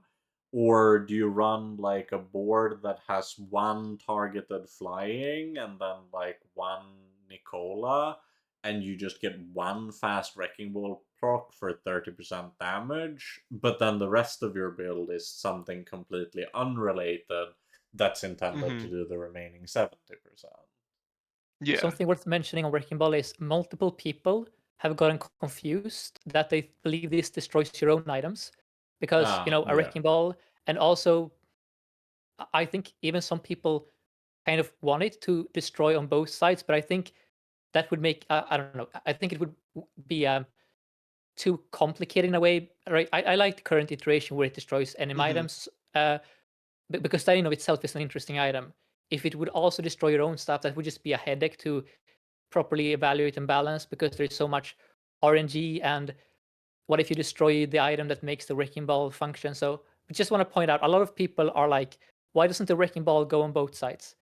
But yeah, I think that would be a nightmare to balance. It's also one of I those agree. things where, like, probably it would just make it not a very good item, if I'm totally Yeah, I honest. agree. randomly I destroying agree. your own items is kind of not the way to go, in my opinion. Yeah. Yeah. Typically. I mean, still has items that want to be destroyed. So I think that is why people would. Yeah, but they're not. But like Yeah. not Yeah, where randomly though. it's Like like lava No, no, I the roller know. yeah. does adjacent, so it's like you have Yeah. control over it. And most importantly, I think it's important that while some items can definitely belong to that like sub theme, you don't want too many items to do that because it creates this kind of, it's a dilemma that we see with dually and self burn on stuff like pyrocarbon and like uh overclocking, where you don't want a bunch of self-burn stuff on Dooley because it can make his boards really awkward to play in practice. But then if you don't Mhm. have that many things that self-burn, the things that need self-burn to activate become really awkward. Yeah. Yeah, it's weird. But yeah, this is a cool item. I think design-wise, it's Yeah. a home run. And I think either with other items, a future buff, skills, or a different, like a development in the meta, this is the most potential. Like the Buster, I'm still fairly skeptical of, but Wrecking Ball, Mhm. just because it has 5 seconds of charge, it repeatedly destroys, and then it also deals damage. Like those Yeah, there's combinations some eventually interesting will. stuff because like you can, especially with like imagine when you have such a big charge number, such a big flat Mhm. charge number, and a Yeah, long cooldown. Like imagine like phonograph on this, right? So right. now That's my it's point. like Yeah, yeah. yeah, like it's easy CDR, to get anything like percent that. CDR. Yeah. Yeah, Mhm. for sure. Or like just if still in the future gets even stronger start stop activators. Like if in the future it's trivial to make items Or like repeatedly fly. we did talk about the propeller, for example. If you have the propeller with the wrecking ball, you're gonna reduce the base cooldown by, let's Mhm. say it's a diamond one, then you're cutting it down to like 16 seconds, I think, right? yeah, It would and be then you 1/5. charge Yeah. for 5, and it just needs another 11. Like, there's definitely Yeah. something. And by Yeah. phonograph, I meant gramophone. Yes, of course, Mhm. naturally. I would say this item has high potential energy. So far, so far, no one has been able to completely break it, but it has like high potential to be broken. Yeah. If that makes And sense. I Yeah, do for like, sure. That's right. again, the fact that it seems like an item that you can also just play on your board. And Mhm. like 30% is 30%, and it's effectively like if you were to make things flying anyways, if you just happen to have a propeller board for unrelated reasons or whatever, if my medium item does 30-40% of their health in like 11 seconds, I'm not particularly unhappy about that if it's like, Mhm. day 9 or whatever. Yeah. So yeah, it's neat. It's cool. It Yeah. is a All right. ball and it wrecks. Next Yeah. up.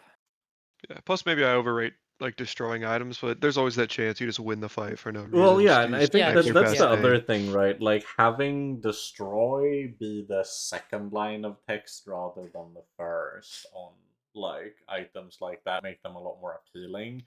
Like you didn't run when dinos were really strong on Dooley, you didn't run Momosaur for the destroy, you ran her for the board wide dinosaur Yeah. buff, but the Mhm. destroy could just win you matches as well. So when you get to Yeah. like, it feels really bad when your plan A is rolling the dice, but it feels really good when you have a solid plan A and then just incidentally also have the Mhm. ability to sometimes roll the dice. Yeah. It's 20%. You just win for no reason Yeah. or something. Yeah, I think that destroy might be one of the most polarizing win conditions you can have. So it's either like if that is your primary win condition, it will either be beyond broken to the point where it cannot exist, or it's not allowed to be the only win condition, like we see on the dinos. They still kill Mhm. them with damage because Yeah.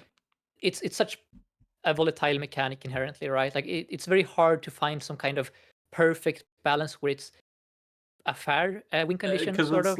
it's kind of like if Freeze didn't have like the option of duration in terms of lever Yeah, tuning, and it also destroyed passive Mhm. items. Like if if you freeze had to made the proboscis just stop working. balance free, but even just on active items, if you had to balance freeze around the item could only say 99 seconds, it would make it very painful to try to balance Yeah, freeze that's honestly, mechanically. I think a good way to look at destroy is just treat it as if what if the item said permafreeze on opponent's item. Like that's kind of why it's a nightmare to Yeah. balance it as a win condition. Okay, Mhm. what do we have next?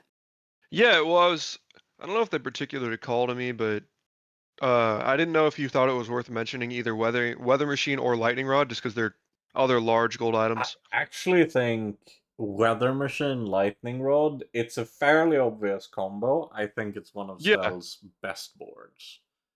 Really. Yes, and the Yeah, you the have to solve reason scaling the on the lightning reason rod. is I would, yeah, simple. Mhm. This is proboscis that I can buy in a shop.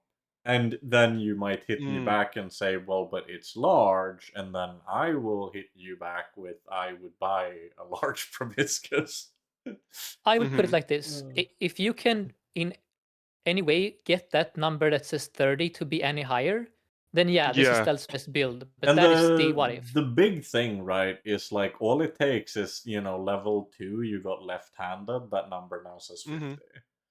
Yeah, Uh, Yeah. left-handed No, makes for it sure. a decent or like a good build, but then if you find slow and steady or shatter or God forbid like a trained or I don't know, like there are some sharp corners with the shield enchant. There are so many Yeah. ways Okay. to get it to go crazy that Mhm. it will But probably obviously, always like, the yeah. biggest thing is just the fact that Weather Machine and Fire Hose just in and Yeah. of themselves represent, like, this is shot glasses twice over, right? Yeah. Mhm. And yeah, it costs, again, it's gold and large, but if you asked me, would you buy better shot glasses with no ammo, but it's a large item? I'd be like, sounds I will maybe probably good. phrase it like this. I don't expect Lightning Rod to be Stealth's most played build or the one that necessarily, for example, you're going to get rank 1 legend, you're just forcing it, but it will be the stealth build that most people will complain about and hate and ask for it to be nerfed. Like it doesn't matter if it's the easiest line to play. Facing it when it's strong is like just proboscis, you know? And we know like if Mhm. proboscis is just a very it can be soul crushing I to would face it honestly because it like. I would also speak against you in terms of. I actually think if there is like, obviously this is super theoretical since none of us have like solved Stell or anywhere near that. But to sure. me, if there is a build that makes Stell super attractive for people trying to get rank 1 legend, then this is the build that I would see them doing it on. Okay, interesting. Because the items have inherent redundancy. You can get Lightning Rod, you can also get Proboscis, you can also get Steam Hose. And obviously, depending on when you are in the game, will determine which of them you need at that particular stage. But the important thing is when you have at least some redundancy, oftentimes Mhm. that represents time to find the ideal board. You don't have that massive risk of finding yourself in a position where you cannot find the ideal board pretty Mhm. much no matter Yeah. what you do. My response is Um, just there are two big things against it. First and foremost, it is quite expensive, especially like the ideal build with Weather Machine. That's 2 gold large items. And the other Mhm. thing is just that when I'm playing Stealth, and I've played 100 games of Stealth, so I find that it's so nice to be in the flying area of items where you have your headset and stuff. Whereas if you want to play the lightning rod line, you want to buy stuff like the hoses, right? Like the slow stuff, Mhm. which that is kind of a bit more specific in a way. Whereas there are other payoffs Yeah. that we have seen are all tied to flying or stopping. Mhm. Whereas lightning rod is well, sure, flying is good in that bit as well because flying is useful, but it's not flying that makes the lightning rod deal damage, it's slow. So while I agree that lightning rod is a very strong build, I just find it easier to just play for flying because there are more Mhm. hits for flying. It's also a bit cheaper in a way because oftentimes 1 gold large on day 5 is enough. Whereas with this build, you're looking at a lot of silver mediums, maybe a weather machine, and then ways to Mhm. scale the damage. But yeah, I Yeah. think metal could be right. I just want to pinpoint my Yeah, experience as I someone who definitely don't played a think lot. it's like the beginner's recommendation for a stealth guide. That's why I specified like the type of stuff people would use to hit rank 1 because it's a very like Ragnar coded build. It's the type of thing where to me it seems like your skill at setting it up and piloting it Mhm. determines how good the final board ends up. And then, in addition to that, Weather Machine is extremely potent disruption, which is kind of a form of variance mitigation if you are sufficiently skilled. You have Yeah. built in freeze, you have built in slow, and then Lightning Rod gives you immunity from the opposing player's freezes or slows. Mhm. Um, which just kind of means that like if you are so good at the game that you consistently find this build and make it above average out of Stell's builds, it's probably the hardest one to disrupt or to roll over with Yeah. just like a lucky board from a less skilled Mhm. player. No, I agree. It Yeah. is once you find yourself in it, it is the safest build to be in a way. I Hmm. just Mhm. not sure consistency wise that you can reliably get into it every game. Is that is Yeah, all I'm However, saying. because it's on an island in a way, just like we talked about, because it like doesn't Yeah. connect to her flying stuff. So it's like in yeah, a way, but it's it's like just kind of a little like separated. if like on average, I think in a run of Stell, you will see a lot more gold larges, and there are less or about the same number of them as you would Mhm. see small curio items in an average Vanessa run, and people were Yeah. pretty consistent at getting proboscis.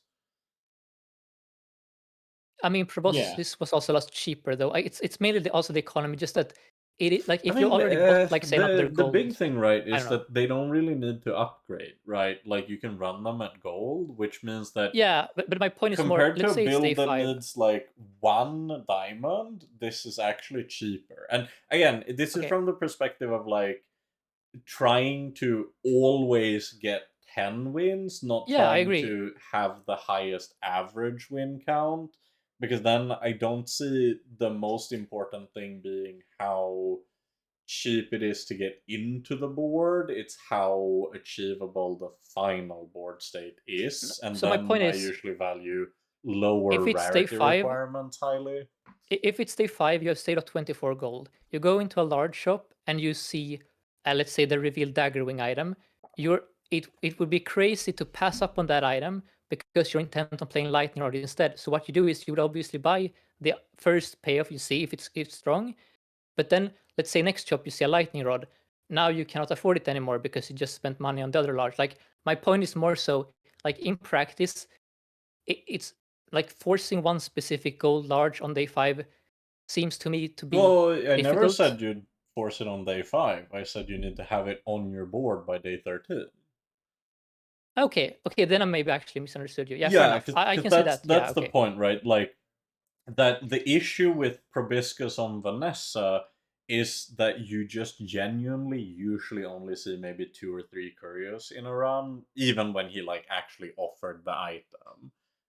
Whereas Mhm. on Stelle with this build, it feels like if all you need is to reach the final state, and if you're good enough at the build, you'll probably win. The benefit is that you have so many days on you to get there. And I think Yeah, those builds are what I see the like people maybe. going for rank 1 legend typically really valuing. Mhm.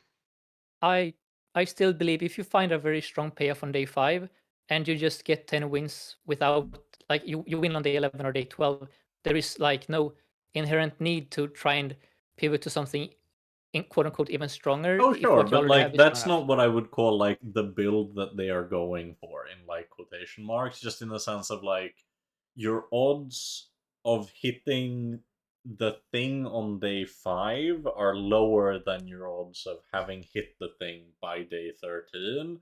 So one is like the thing that matters, I think, is to have like a consistent overarching plan, and then in the games where you find something better that isn't as frequently occurring, you just do that instead. Like, Yeah. All right. but Yeah, I that's think we enough might like be theory agreeing. Yeah, crafting. We got more items for to sure. look Yeah. at. What's next? Two Yeah. quick questions for you actually. Mhm. So can like items that are just passive, don't have an active effect like lightning rod, can they receive flying? Yes, Yes. correct. Okay. Yeah. So So so you're I like your headset have can be flying. had like, for example, because damage scaling is so crucial, I have had lightning rod weather machine boards where I just run the Mhm. lightning butterfly, because Yeah. then you have higher odds of your first flying hitting the lightning rod, and Mhm. then the lightning butterfly actually just scales your damage, and then you're pretty Gotcha. happy. I Okay. also like obvious things is the weather machine freezes and shatter is a skill. Weather machine Mm. slows, and slow and steady and trained are both skills. Yeah, And yeah. you can also get like if you have shielded with sharp corners. That's a Mhm. disgusting combo as well, of course. But all of this is basically like, as you noticed, all the things I mentioned were proboscis tech as well, effectively. Mhm. So it is very. I think people who were great at that build, I expect to be great at this build as well. Yeah.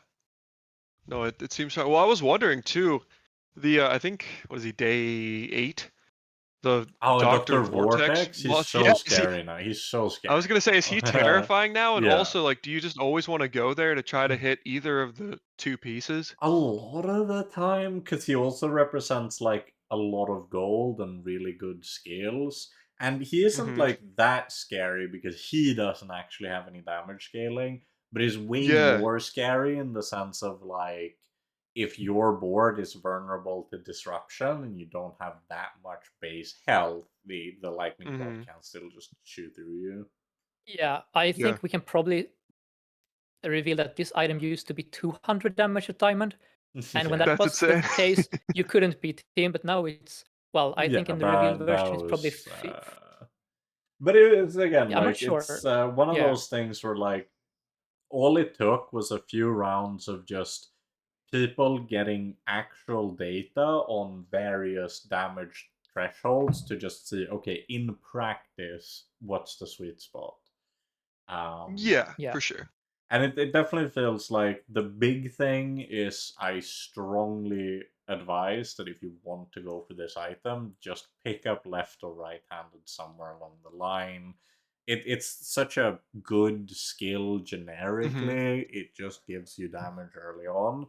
But the difference in how playable this feels to slam on your board at 30 and 50 is obviously like what 60% damage increase. So Mhm. if you want this to be an item that you can kind of just play relatively immediately, get Mhm. some base damage skills. But again, yeah. I agree. Provo logic. Nothing new Yeah. for anyone who did that. Mhm. All right, what's Yeah. next on Cool. the list here? Yeah, for me, I unless you want to talk about anything in between, because I saw the next two small items and I'm like, well, those kind of just seem like more accelerants. Like Oh, nothing like Ornithopter is very worth mentioning. okay. It's the cooldown that goes down when you level this up. Oh, So interesting. this one is one of the best, or it's the premium fast targeted flight in the late game. Okay. In terms of Yeah, just that's if really you get interesting. this to diamond, imagine you have like a gold headset or something, and Mhm. you just get this to make your so you do this one on the far end of your board and then whichever thing Mhm. you want to guarantee the flight on to the left of it. Mhm. You know, at 2 seconds you can make your important thing 1 second faster and haste up. Yeah. But it's not Yeah, Yeah, like no, interesting. extremely. yeah, there's not much more to say about it than that. It's just the only question mark, I don't know, it's a small fast targeted flight card and that's good, Yeah. but that's about it. Yeah, I would call this best in show is the Best in abbreviation, right? slots. Yeah, best in slot. Okay, yeah, it's there is for what it specifically does. There is nothing I would rather have than an ornithopter in that place. I Yeah, think is it's how I kind of would like summarize it. the to flying, it's what like shot glasses is to slow triggers, you know, where like there are a million ways you can get slow triggers, but there's only one of them that is that fast for that many triggers. Yeah. And it being a vehicle is also semi-relevant, I would say. So that's also Mhm. another reason it's I pretty will good. also give a shout out to Radar Dome here for being a very nifty item with like shielded wrecking ball or something, just 3x Yeah. multicast.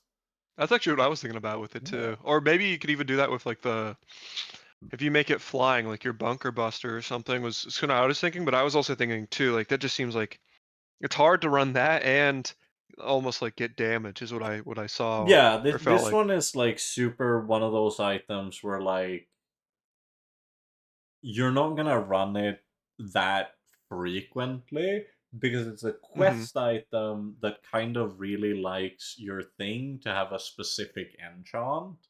But if you ever get it, can complete it, and your important items have the relevant tags, it's Mhm. like it feels almost like they just looked at shipwreck and they looked at how shipwreck was so hard to justify being at gold, and then they Yeah. said like, what if we just slap a bunch of extra conditions onto shipwreck so that it can be allowed to be gold without being too consistent. Yeah. What's funny No, about for this sure. one is the fact that it is a very strong effect. It just Mhm. so happens that with the current payoff items that we tend to play on Stell, like the largest, it happens to not be that strong with them specifically. Like if we take Lightning Rod Mm. or Skyliner, which already Yeah. has multicast, it just so happens that specifically for the payoffs that we're currently playing, extra multicast isn't as crazy as it should be. But if there ever comes Mhm. a time where we have like a medium-sized Stelle item with burn that we can put shield on, yeah, Radar Dome is gonna be completely I broken. also But it's think, like, Yeah. in the sense of this is an excellent item if you find it for whatever your mid-game thing was, and you can, Mhm. like, yeah. Oh say yeah, yeah. say That's a you good have, point. like, Nicola, or you got, like, Weather Machine, Radar Dome, and Steam Hose, and Yeah. your Yeah. Steam Hose had shielded, suddenly that's, like, totally viable. You just go, oh, I can just run this instead of Lightning Rod. I'm never gonna need Mhm. Lightning Rod. I was Yeah, like, I would say I was a bit upset that I didn't find Lightning Rod by the time I was putting my enchant on this other item, but now suddenly it's like an even better board, basically. I've had the most Yeah. success with this on specifically medium items, and that might just be a Yeah. coincidence, but it just seems that way that the large items in her pool aren't as useful with Radar Dome as some of her mediums for whatever reason. It depends a But little Yeah. yeah, bit too. I could imagine that one that's like which one is it? Private Roundabout is the one that that Lyle, you mean? goes down to 1 Yeah, second. Yeah. If you get like a fiery Private Roundabout and you have like Radar Dome and Ornithopter or something, just like some way. Oh, right. No, that's the annoying thing about Private Roundabout is the fact that yeah, it in and of itself takes up 3 spots, so it's really hard to yeah. get 6 things to fly. The Yeah. thing I learned about that item is It's a you tricky cannot one. run other larges with it. It's a Yeah, very yeah. weird item right now, but But whatever. in any Radar case, Dome, we can clearly see the idea of if you yeah, had a flying item that didn't necessarily require you to either cycle or already had multicast, then it would be a lot easier Mhm. to run with it. I will also just add But yeah.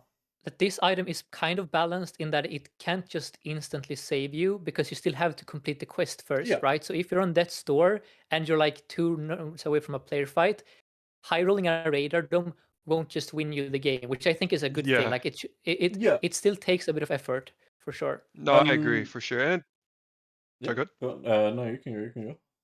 Oh, I was just gonna say it's always fun too to like navigate kind of the complexities of Yeah. completing quests or taking unusual lines in PvE fights to get stuff done too. No, for sure. And I think that's why, as I was saying, I see this being almost best at just turning a mid-game board into a late-game board. Which I think that's so cool Mhm. how if you find I've had one time I just walked into Pole and he had Weather Machine and Lightning Rod and I just bought them. Sometimes the gold largest will give you a clear pivot out of your mid-game board. Other Yeah. times she actually has gold large, like, late game important items that let you stay in your mid-game board without having to pivot out. And I think Mhm. it feels a little bit like we've never truly seen a time where one character like really had both of those options. Either or has definitely been like present, but it never Mhm. felt like, at the same time in Aquatic Vanessa you had both Shipwreck and, like, I don't know, like Primordial would have to have Mhm. been like a playable card to be like the same thing of, oh, I found Primordial, I go to the Primordial board, or oh, I found Shipwreck, I can stay in my mid-game Aquatics build type of bit. Yeah. Yeah, it's a Okay, cool what do you have item. next for us? Like it. Yeah, well, I feel like it's worth at least to mention. Binoculars to me just seems nutty because Oh yeah, Yeah. for this is the getting nerfed. investment cost of like 1 gold, you have 10% crit, which is crazy. My other question Yeah. too is can you upgrade the skill through like unconventional means, like the upgrade skill merchant? Or I like can it show up believe as a so, Yeah, skill I though and have like a we drop and won't stuff? say too much Hmm, about this item for the right. simple reason of a lot of the time on the test server it was bugged, so I'm just not that confident that Mm-hmm. we know exactly what it will be like on live. Yeah, Yeah. but just off the text it has, and when it functions. This is I think this is overtuned. I'll just say it right now. It's way too easy to have like 60% crit chance on day 6 on all flying items for Yeah. a very small investment. It's really I think either they need to make it so it's only like 8% or 7, or they need to make it so it only scales in playoff And fights. for I'm not sure. anyone listening, we will mention that numbers are not final. This has precedence, but we also know for a fact that it applies in this case. The numbers are not Mhm. necessarily Yeah. final. A lot of the items you should be able to reliably expect that they will be similar to what you have seen in the reveals, but don't be surprised if some of the specific numbers or more minute details might get, some final tune-ups close to the release, just, to save you a hotfix.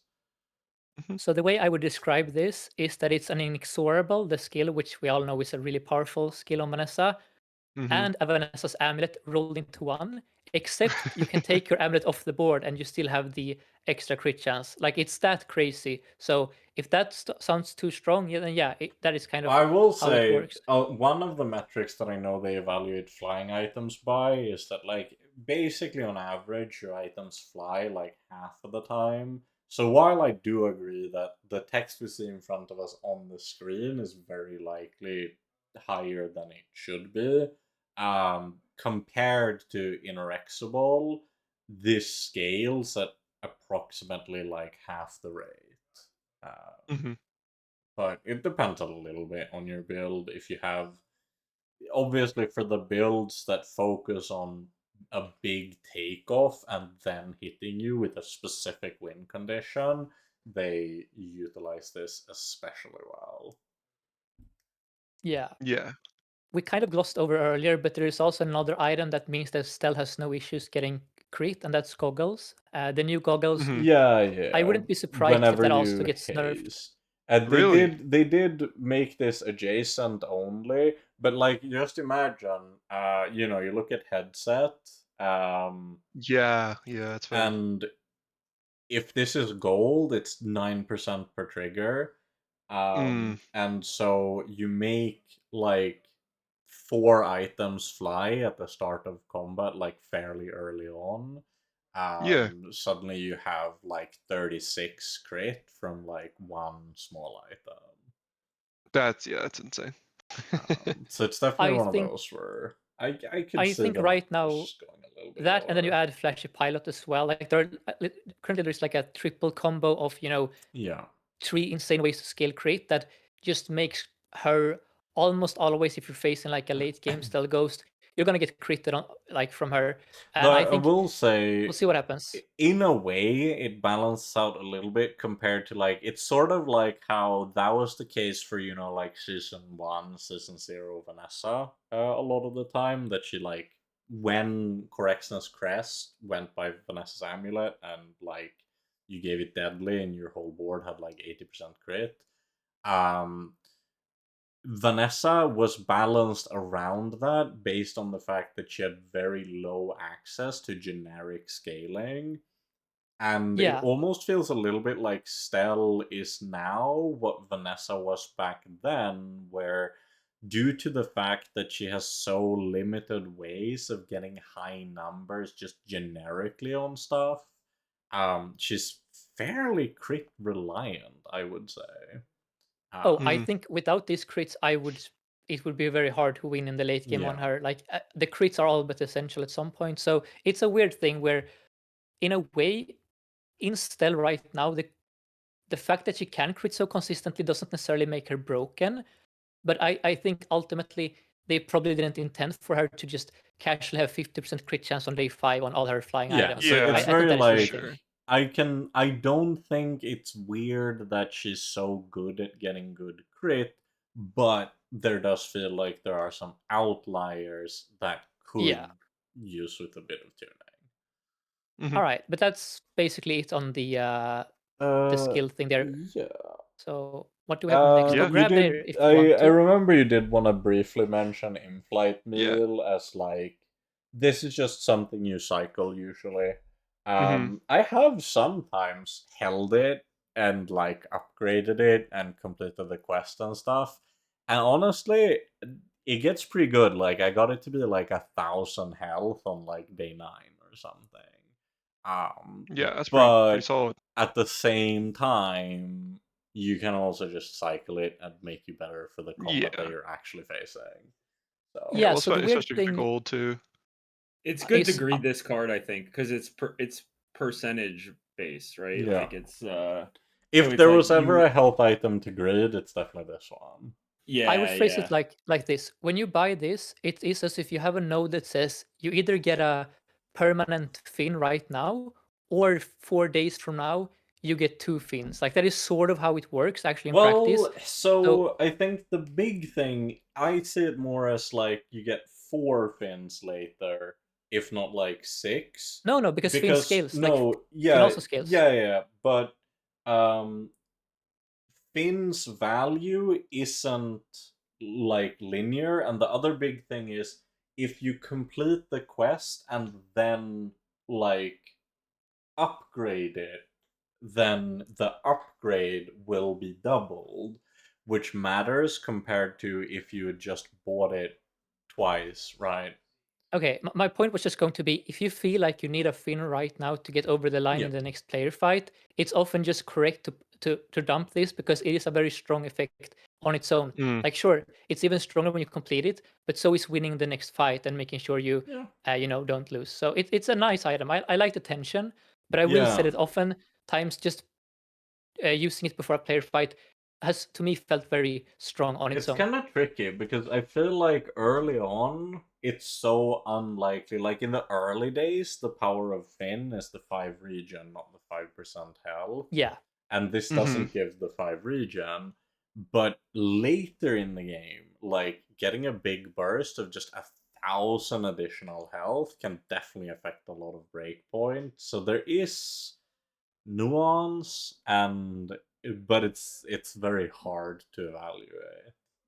Well, So one the thing thing to is, consider is like they change the health, so like the late game health growth rates are a lot higher. Yeah. So you kind of benefit.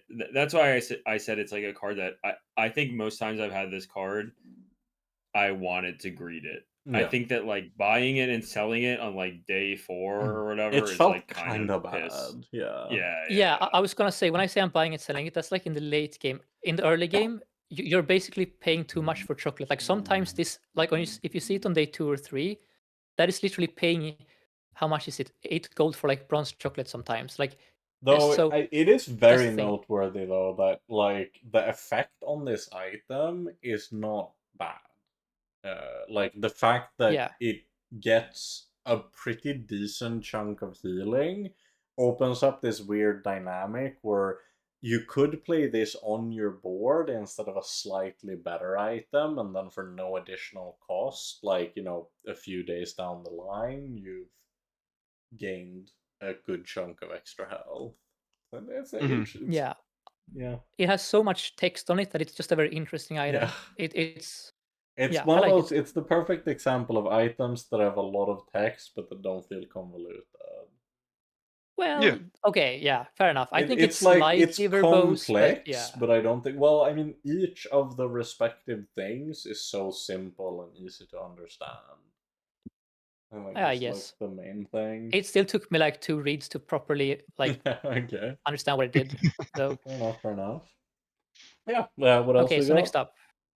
We've talked about this Uh, already. yeah. The polisher. Let's see. Um, I So don't think it's Grabinator, did you super skip that crazy, but one? Like Grabinator, was that higher up or lower down? It's higher up. I don't know. I don't think Okay. it's a It's mostly just particularly a fun interesting item, item. I Yeah. guess. Yeah. It's yeah, it fun, didn't. but at the end of the day, the cooldown is long, basically. Yeah. That's basically it. But I don't like hammer Yeah. at all. We kind of discussed it earlier. It's a passive cooldown reduction This is item. just like library. It's fair enough. Yeah. It does library hmm things. Yeah. Exactly. Yeah. Here, I haven't What is actually. power is it? Oh, I this haven't is a read sick this far item. down, but you guys. Yeah. So this is where I Have you kind of need you seen guys to have you weigh in more, seen maybe. this one? This I is just saw it. I yeah, was trying to read ahead. this one is really key because it's basically, you know, Mhm. like it Stell's holster. Yeah, exactly. Yeah. Well, I saw this and instantly understood why Space Laser wasn't a vehicle. Yes, Yeah. very Or much so. yeah. And it's also like I believe currently they've nerfed this one to like 8 seconds, but it's like final numbers may vary. The big thing about it is just it makes things fly at start of combat, and you expect to have headset.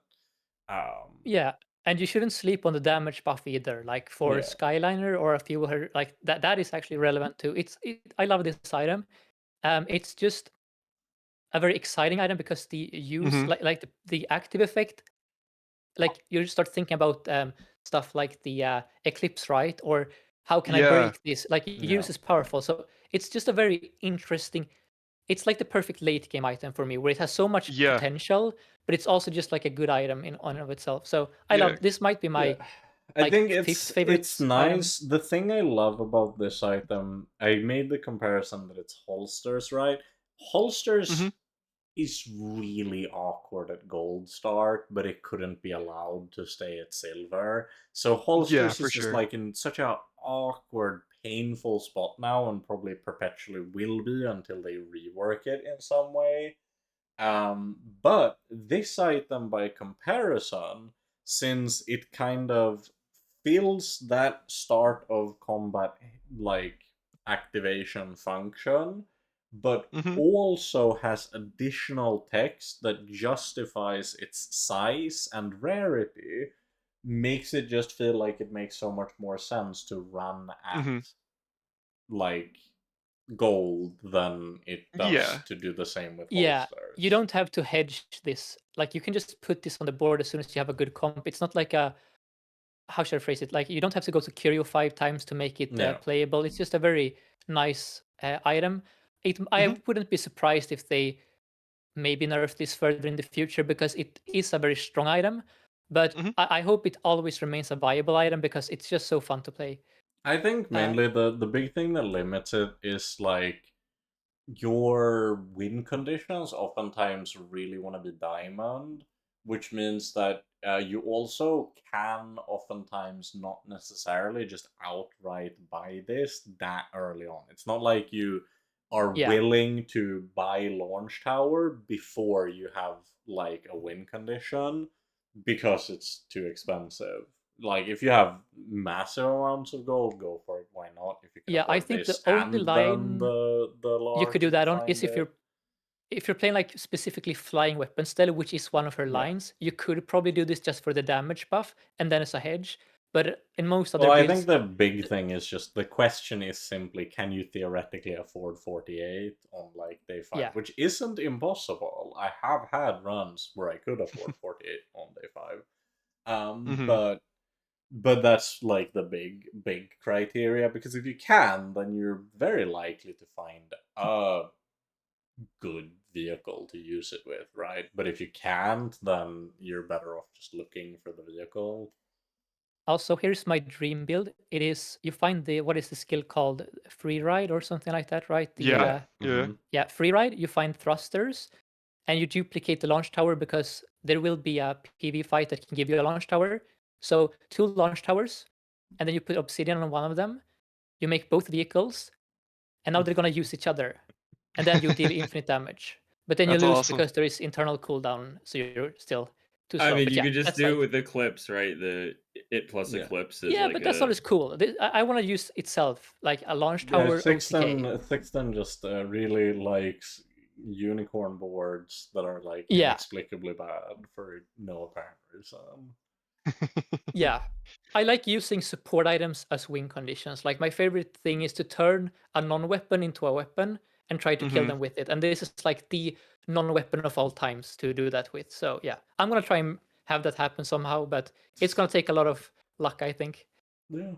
I mean, yeah, an extreme amount of luck because to dupe it, you would need to Yeah, already have a diamond launch tower by the time you get the fight that drops the I know. regular launch It is a tower. unicorn build for sure, And but you know, then you need to also have had obsidian on one of the, like I would be very impressed if you ever make it happen. I'll put it that way. Yeah. But you know, Okay, next up. chase your dreams. Yeah, What's that's next? interesting. Yeah, It's, I it is kind of like a interesting item or launch tower is in the fact that just like I really like the flexibility of it. Like you can use it as like use one big vehicle, or you can use it as like yeah. almost as like get everything started like holsters, or even just like as a good damage buff if you're running like spammy Yeah. stuff. I really like it. I think I'll briefly mention some just fun stuff about some things and then pause Mhm. on the ones that we should actually discuss, just because this has become a very long episode and we do need to wrap it up. But somehow they just keep revealing style cards. I think they've revealed cards since we started the recording, to be Yeah, quite I think they have honest. too. I think by the time we finish, we will have Jules items to talk about as well. Yeah, basically. Basically. Clockwork Disc is very noteworthy. Things that start or stop flying themselves, like this just needs a silver headset to Mhm. be perma-hasted. It's Yeah. like kind of the dream way of farming those triggers, so don't sleep on those items.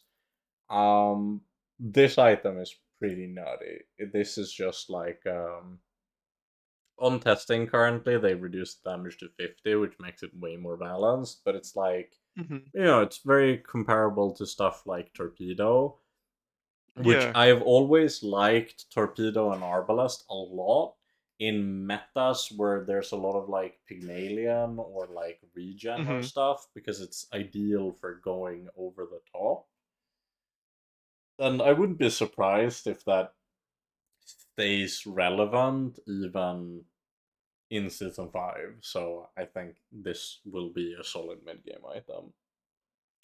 Wait, quick question about it. Yeah, If go for or like it. I don't know if you're allowed to talk about this, because for me, I'm still paranoid about the current meta we have in, and I see 10 seconds as like a really long cooldown. Like, are items like this, I guess, playable with like the current state of season 5? So Well, I mean, clearly it the is, but. big thing is that this one is a cycling item and Stella's headset, so Mhm. it's another one of those Mm. cards that you can only evaluate with the expectation of having a headset.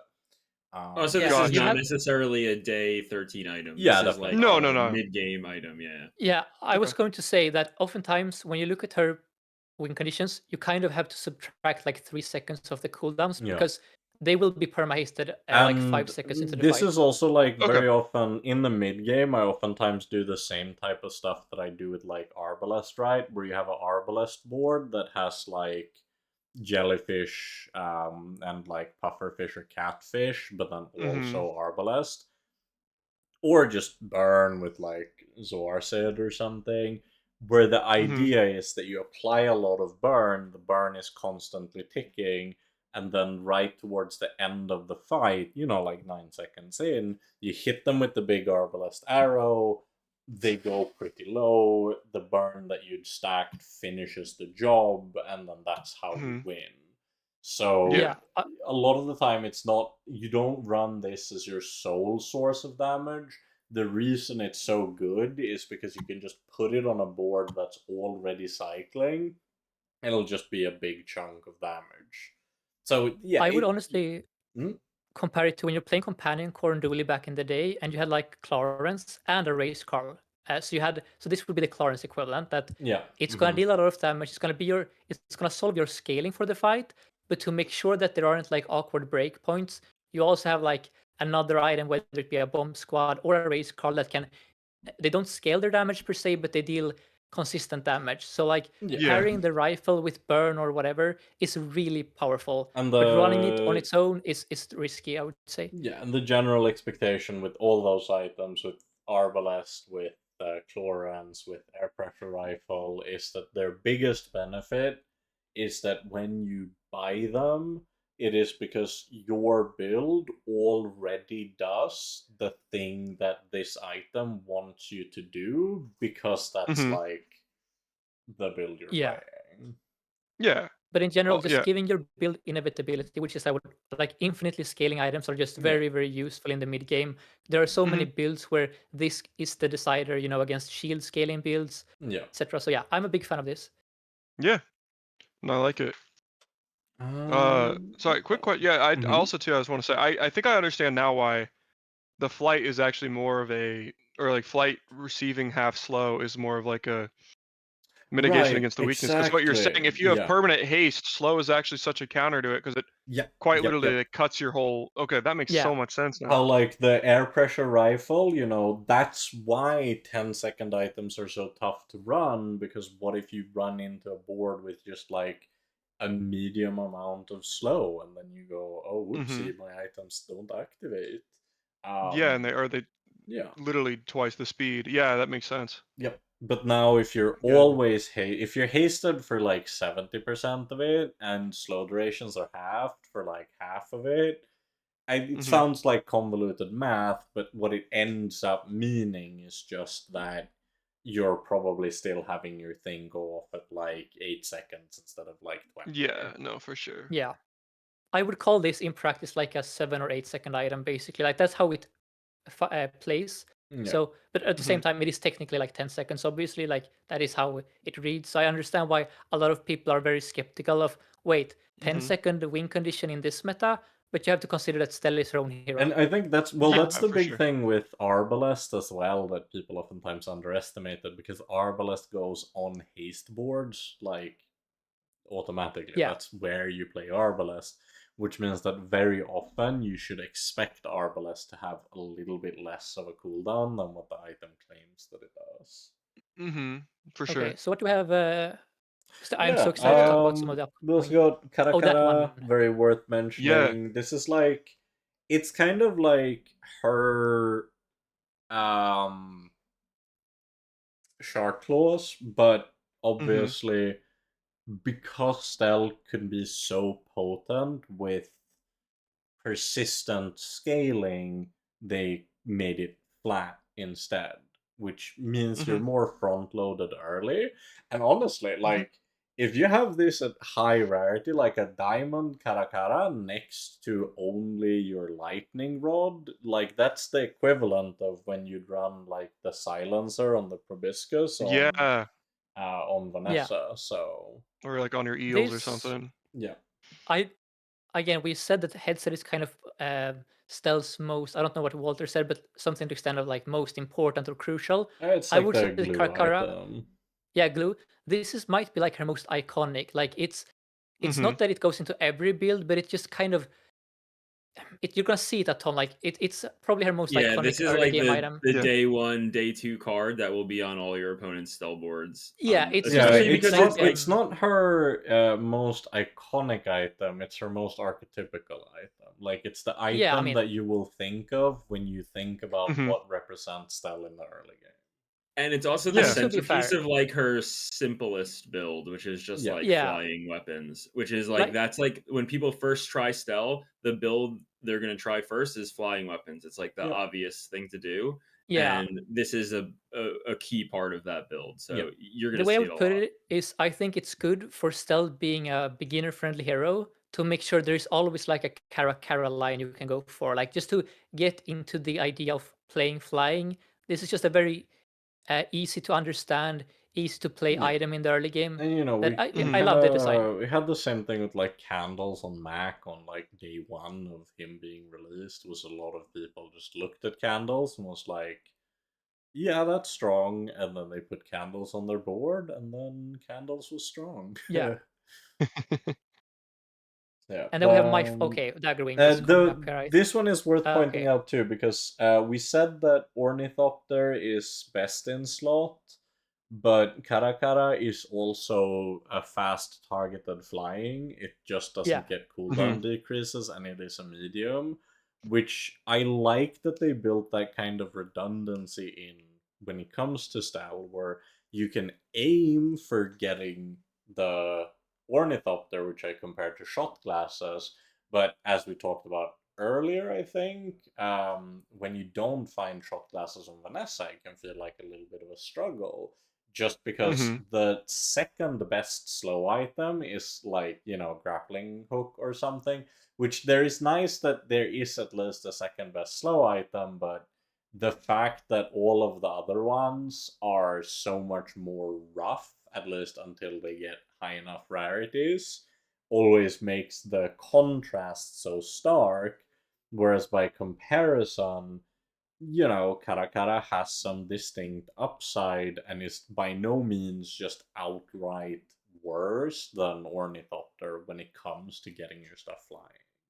Yeah, one final Yeah. thing on this. It has a very high skill ceiling, so I've played this item a ton, and it took me a very, very long time to kind of find the sweet spot because, as you see, it says this and an adjacent item starts flying. Yeah.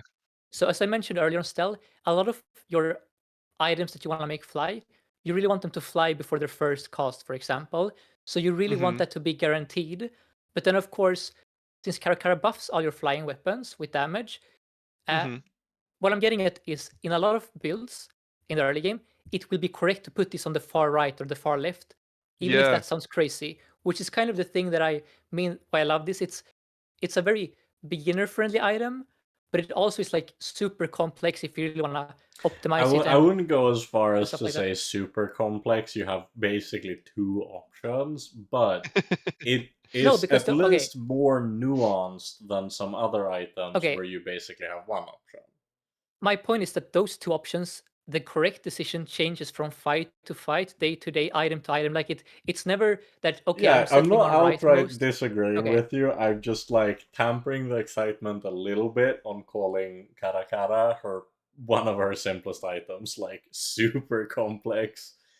It has I don't know. nuance, Okay. but yeah, I wouldn't go Yeah, that I think there's a far. lot more than meets the eye here. That is all I'm gonna mention about Karakara. But fair enough. Yeah. What do we have next? Daggering Daggerwing. is cool. It's kind of like Femur, I think, is the best comparison. This Yeah. kind of Femurs, people. It's sort of in a weird way also like when I play it, sometimes it reminds me a bit of Dualtron. Not like that they're similar in effect, but it kind of build-wise, it's kind of like you have this big stick that goes off every Yeah. now and then, and eventually it should kill the opponent. I guess Femur is also similar in that way, Yeah, but and I yeah. think Femur is a good comparison because like when you play this in a cycling build, that's kind of a given. Yeah. Cycling builds want to have headset, and that means that if you're cycling this with a headset and it has haste, in practice, like even though it doesn't charge, you will probably end up with a relatively similar cadence to what um Femur would have. And I Mhm. think that's kind of we talked about this like literally 5 minutes ago, but it is cool that seems to be a fairly consistent theme with Stell. Is that they deliberately chose to not entirely, but largely move away from charge as a concept, but only on this specific hero. They clearly put a lot of thought and effort into saying, we want to make sure that just charge loops isn't the end all be all of like high ceiling late game builds in the Bazaar. Mhm. Yeah. I was going to say I'll I love say this about item. this. Oh yeah, I Okay, was go gonna ahead. say No, about you this go first. You go card. first. This is by far, at least within the last week, this is by far the number one card that kills me when I'm facing against Stell. I'm pretty sure like I think that this that For I don't think it's I for don't think it's context to OP. that statement, also Walter has been playing a lot of Pygmalion on the test server as well. Yes, that's true. That's true. Yeah, it And seems this like is it a doesn't scale that very fast, but it's a very good item against Pygmalion. this card is nasty, and you'll be surprised how much damage it Yeah. does because it's very easy to solve crit on Stell, Mm-hmm. and it's very easy to you have access to double crit damage potentially from the Mm-hmm. skill. You have access to uh Yeah. sorry, what you call it, like the Nicola we saw as a way to Yeah. charge it Yeah. quickly. So Enchants. yeah, enchants. I mean, we saw the radar dome. Like you could have shielded dagger wing, multicast Yeah, 3. it's Like really Just interesting too that I think it's not at all obvious what the best Daggerwing build is, because I think one of the easy things that people might think of doing is to just run it with Launch Tower. Makes a lot of sense, but at the same time, this item kind of needs to activate multiple times and cycle and Yeah, and you want to doesn't have really enough care items about that the you're flat creating damage, enough flying right? triggers. Yeah, so there's a So lot of tension. Yeah. yeah, it's very like Yeah. I feel like I've had runs where I went for something like that and it worked super well, and then I've had like other runs where I probably should have looked for other things, like that radar tower that Walter mentioned. I want to just mention that this item has already been nerfed pretty hard. So Yeah, in the image it's here, it says 100, 150. not Yeah. 150. And I would say that On both that is numbers? some. Yeah, It's still good though. It's still it's good. still Yeah. good. So it's still good, but like at 150 and especially 300 at diamond, it was Yeah. It was one of insane. those, like, it's the same thing as, it's again why Femur is such an apt comparison. Like, it's an item that's only balanced if it typically doesn't kill you on the first activation, because it's not Yeah. supposed to. Okay. So really quick, just I love this item. I think this is dang near the perfect design of a gold large payoff in that it just is super satisfying to play. There are a ton of, as Metal said, there are a ton of ways to make this work. It kind of works both in the flying focused builds as well as the cycling builds because those are kind of different. And I think I don't know, I think it is sort of balanced just inherently by not being like self-charging. If it was self-charging, it would be crazy, but it's kind of, I don't know. I really like this sort of design because it is a very strong Yeah. item, And I but think, it's not like, I don't know. you nailed it when you said that it would be way too powerful if it was self-charging, because that's what's always made it such a nightmare to figure out the exact, like, sweet spot on Femur. But at the end of the day, no matter how you slice your cake, most boards without very specific things isn't going to get this to go much faster than like 4 or maybe like 3 seconds. You're never gonna have a dagger wing activating every second. That's just not Yeah, a and thing that it does. so unlike a Dualtron, it is also balanced by the fact, and this is when Nikolai is weird here. You, if you make this go off too quickly, it might not have scaled enough to actually Yeah. kill the opponent, right? So there's like a tension where you kind of sometimes want to delay it. Like there are times where I put the Nicola on the flying cycle items instead to ensure that Yeah. my dagger wing kills on the first or second shot. Whereas if I put it on the dagger wing, it's gonna take until the third or fourth shot instead. So it's a really interesting item. I love it Yeah, personally. and as the game moves on and your opponents have different amounts of HP, those breakpoints might change too. So Yeah. like it might Yeah. be okay, well, I'm not going to kill them with the first shot anyway, so maybe I'm playing now to kill with the third shot or like and you can actually Yeah. like kind of parse it out, based on your own HP, like what you think your opponent. I mean, that it's a useful technique generally in the Bazaar is estimating your opponent's HP and then planning your fight in that I think way. But the yeah. tempo has sort of I don't know. It might be I don't know what to call it, but basically I think tempo has improved at designing the game the longer it's gone on. So I think that daggering, like they have learned, like the lessons they learned from the first whatever 4 seasons of the game, they have kind of put into the dagger wing here. Where if this was closed beta, it probably would have been self-charging, like for all I know. But they're kind of finally getting into a sweet spot where payoff items feel powerful but not broken. It's been Yeah. so historically hard for that to be true. But I think dagger wing is one of the first like sweet spot items in that regard, at least currently. But yeah, I 5 out of 5 design for me on this item. Yeah. That's awesome.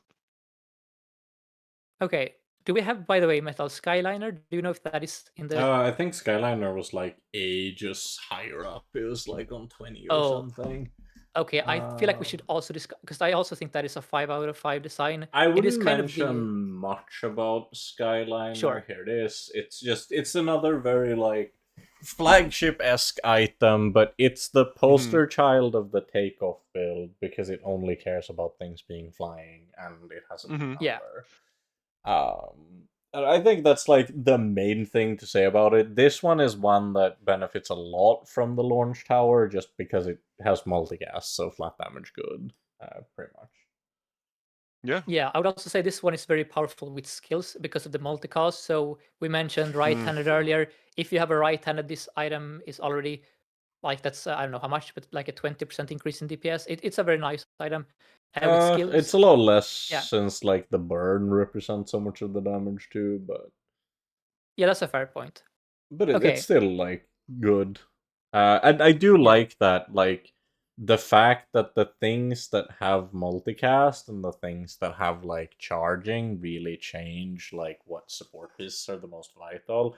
Because I would say if yeah, there's ever like a board where you can totally get away with just not having headset, then one of those is um the Skyliner, because you can just like Nicola the launch tower instead, and then who cares about if it has haste or not. So there are definitely like interesting things like that. Whereas on the Daggerwing board, if you need your entire board to be cycling you triggers for this to scale off of, good luck doing that without good haste uptime. So I like that nuance. Or as Walter would say, I've been picking up on this, it's such a good phrase, it adds a lot of texture to playing Stelle. Yeah. Gyro is right of also very Volf. worth mentioning. This is one of her Mhm. only like real scaling options. Yeah, it definitely seems like a really good either like early option or, going back to like that weather machine kind of Mhm. I can't remember If the you other if you item right now. somehow have like a way to cycle flying on and off on the lightning rod, then you can Yeah, that's definitely it. scale it with this one. Mhm. Like if you had like the glue stops adjacent items flying and then gives them plus 20 damage, and they use the weather Mhm. machine to make the lightning rod fly again, and then that makes the gyro buff it, like that's probably pretty real. Since it would only take like one cycle of that happening to have it be like plus 60. Yeah, that's sick. Yeah, I will say right now this is mainly played in takeoff builds. So you how should I phrase it? It's oftentimes just the like a strength on a stick, right? Like you play it and then you make your Mhm. weapons fly and you get 20 damage. I haven't had as much success with it in like cycling builds, but I think that is more just I don't know. That might change in the future, but I yeah, think it it's just a very depends a lot on when you get into the cycling build, because early on you might not want to pick this up if you aren't playing Kara, which isn't inherently a cycling card. So if you somehow go from a Kara board to a cycling board, Gunsight can put in a lot of work in that sense. But if you Mhm. started with one of the cycling boards, like the one that shields that we looked at or something like that, where your primary outputs are maybe like you're trying to do shield and burn or something like that, you're probably not buying this, but then later on you won't have it. yeah. Box cutter we've seen that's on live currently, it's nifty. It's very like you pick it up, it will cut people. Yeah. Hammer, it's a little bit rough. Like, it's really good, but buying tools is so rough when you're trying to also buy large gold items. So it's a weird one. I'm Yeah, I'm not sure this sure. one will stay Yeah. at 10 tools. That might have been a bit But at the excessive. We'll same see. time, I think the version on the test server currently is not rarity bound anymore. It's upgrade anything. Um, which Interesting. makes it a lot more powerful because you can get a gold to Yeah, diamond, but it's still tough to buy 10 Mhm. tools. So I suppose that is another reason to buy the toolbox that actually allows you to complete the hammer in no, somewhat you have reasonable to time. buy tools. No, no, no. So when you get items added, I think that still No, counts. not if you do So, not click No. them. oh, You have to okay. click them for it to Yeah, you count guys as might a be right. purchase. So that's why some items say buy and some items say sell, is specifically to change how Oh, they okay. interact with generation. Mhm. Okay, that's good to know. Yeah. Yeah. Wrench still does wrench stuff. It's neat. Yeah, I like Like it's playable on board now, at least. Yeah, it's very playable on board if you happen to be like, because you make this fly with like a kata and then it hits for twice the damage. It's Yeah, it has cool. obsidian. It's It crazy. basically, when it's flying, it has obsidian, which Mhm. Yeah. is pretty good. But it starts at gold, so like the odds that you are still on that board and then find this and then play this, not super high, but I'm sure it'll happen, and that's just cool. This one's an interesting one. The Molten Ball Oh, it's been revealed now. Okay. Blaster. Yeah. Molten Ball Blaster. This one I think was revealed as we spoke because early on we weren't sure if we wanted to mention. This is Mhm. currently like one of the main things that care about Oh tool dear. triggers. Have they buffed it to 14 seconds? Okay, that is okay. No, this might be an old version too. It was like 14 originally, like way back. Oh, okay, This interesting. one Yeah. is tricky because we won't say much about the numbers because the numbers on this one have shifted around a lot because it's so Yeah. volatile. We're like either it charges fast enough to be super powerful in the early game and maybe like okay even into the later days, or at the same time you could risk having this be something that's just bad early and then you don't even ever buy it because it'll be even worse late. Yeah, I can just mention Mhm. I've played a ton of this item now. It might be my most played Stell build, and so there are two things going for it. The first is that Stell has a really small medium bronze pool. Yeah. So if you click Yeah. like Lost Crate for medium item, you can very reliably get this to silver on like day 2, and then you have B1 as well. And the silver upgrade, at least as far as I know, is a very powerful upgrade. And the other thing is, of course, I mentioned earlier, when you level up with Stell, having tools can give you 2 gold per tool. So Mm. if you commit to like tool Stell, you have a bunch of tools on the board, a few in the stash. On day 4, you get 24 gold.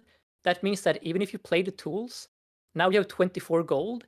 You can Yeah. literally just buy a new build, basically almost. So it's weird because in a way, Stell is very isolated from the flying stuff in a way, like not entirely, but in a way.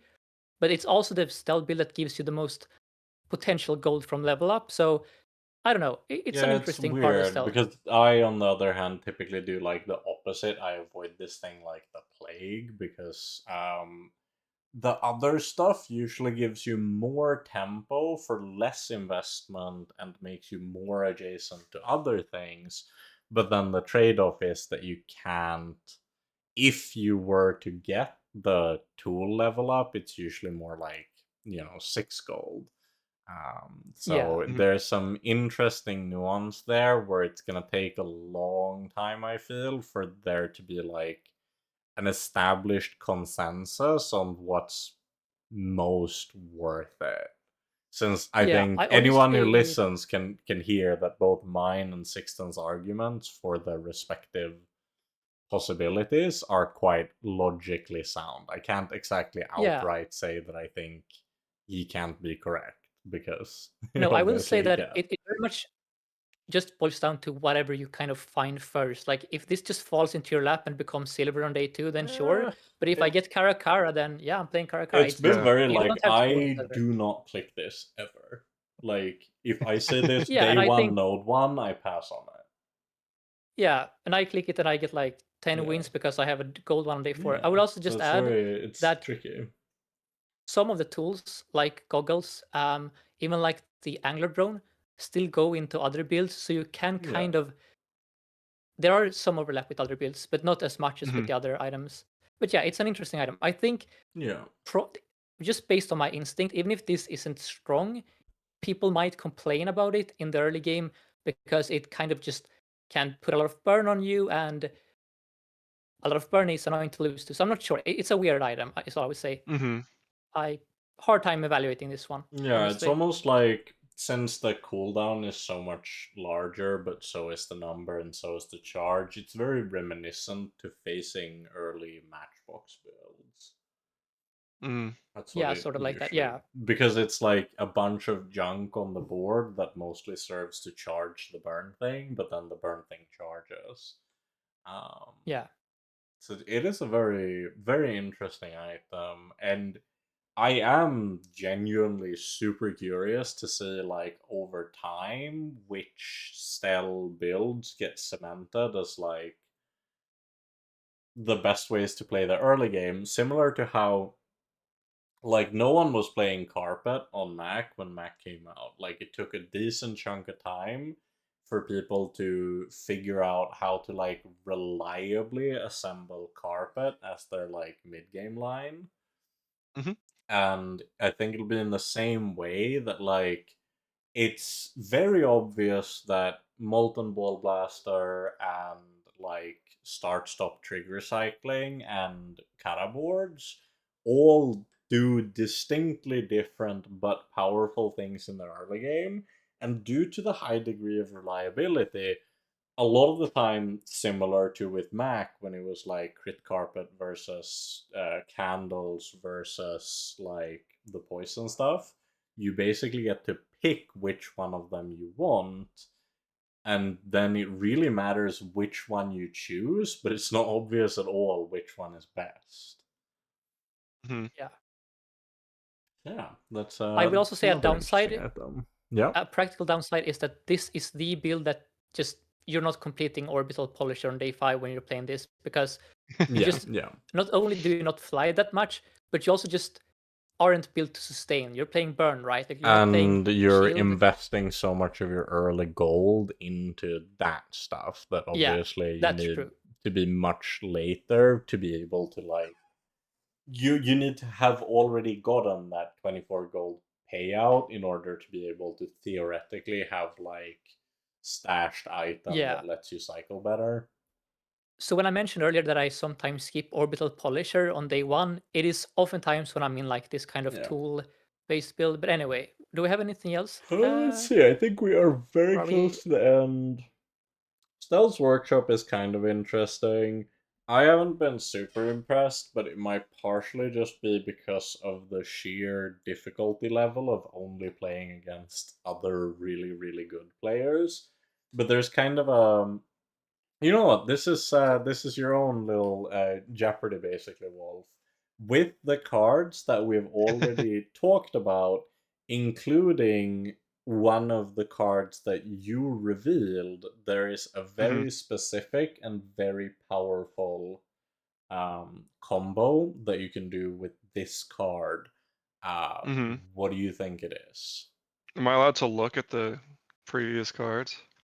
Feel free, but there's like 80 of them, so I don't know That's how fine. Yeah, helpful but I that'll can be look at to the 5 I parse. Yeah, have. yeah. Yeah, I guess in the meantime, Metal, if you want to, just like read what this does, because it is kind of a complicated Yes, so item. this is Stell's Workshop, which is a large property that starts at gold, which makes it so that your tools cooldowns are reduced by 1 second. And when you use a tool, you charge a vehicle or drone by 1 second.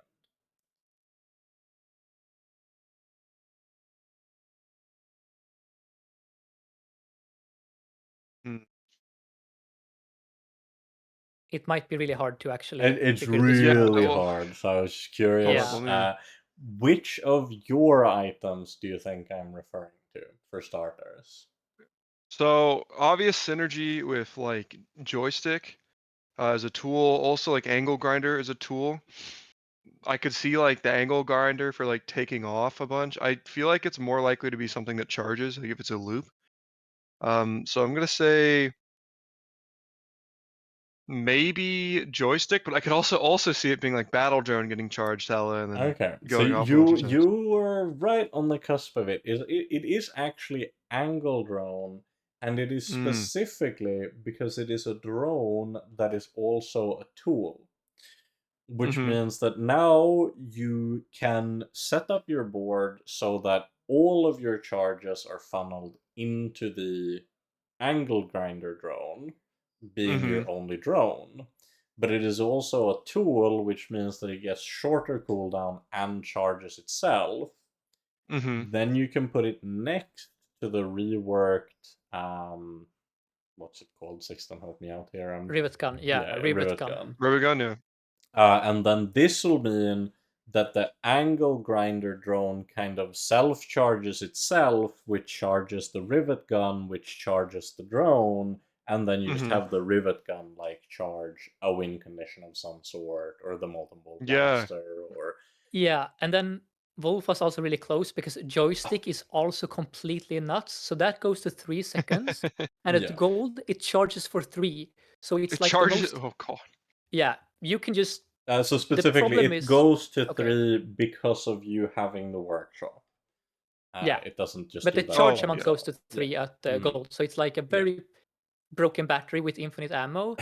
The main issue is just what's the payoff. I think this is like a Mhm. crazy loop. Yeah. We just haven't quite And discovered. that's the Yeah, reason what are we doing why here? I'm like willing to mention it, because I just kind of want to put it out there and see what people can cook up with it. Yeah, people are Because gonna cook with this it one. has like 2 very obvious weaknesses. One is that you have limited inherent ways of adding additional speed control to this build, in other words, to make Mhm. it even faster. And then the other thing of note is the fact that, as Sixten mentioned, it's not entirely obvious either what you then should make the win condition that you're charging actually be. So you need to somehow both solve your issues with speed and your issues with needing the win condition, but then there is a lot of potential. I've kind of found it to just like the speed issue means that obviously we're doing a lot of Stelle versus Stelle, and if you go Mhm. into a launch tower like Skyliner, they will just kill you. But at the same Mhm. time, maybe someone thinks up something completely crazy, and maybe it ends up in practice being a very different story when you're going up against all the other characters and not Yeah. primarily Stelle. I would shout out when 3D printer first came out. It was like a good item, but we, as Dooley players, found it, with the exception of, for example, fiber optics. It was sort of hard to find a home for it immediately. Like everyone was like, "Oh, this is gonna break the game sometime," but we couldn't quite break it. But then, as soon as something like a Crew Tools, comes out, that just makes 3D printer now completely busted because there's a clear, Mhm. insane target. I think Stealth Workshop could be similar, where as soon as we either discover it naturally or there are like new Stell items, once some kind of crazy payoff um, reveals itself, yeah, Workshop will be a really strong item. We just haven't Yeah. quite found that Crew Tools yet, so to speak. I think that's the main I thing. have. Wait, real quick. Maybe I'm trying to cook too hard. I have an idea that you can run for this. Yeah, go Oh, go for ahead. it. Well, you go. So if you're creating a loop with angle grinder, right? So you just go angle grinder, rivet gun. Yeah. Well, both of those are tools and drones, right? So they're gonna have Yeah. flying. So this actually works insanely well with space laser. Yeah, Because they're it's both That's true. like flying and you're extra charging the one laser of slot the with rivet. potential things. The big scare, I guess, is just like that's 8 slots on board, so you have like 2 Hmm. on you to like fix speed somehow. But Hmm.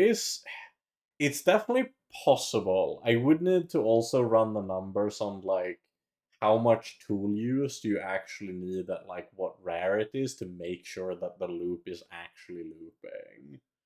Hmm. Um, but For it is sure. Yeah, I possible, think the remaining 2 slots could probably just be tools, and then maybe you are charging the Yeah. space laser Or fast enough. I was thinking like you could even do like headset, Nicola or something.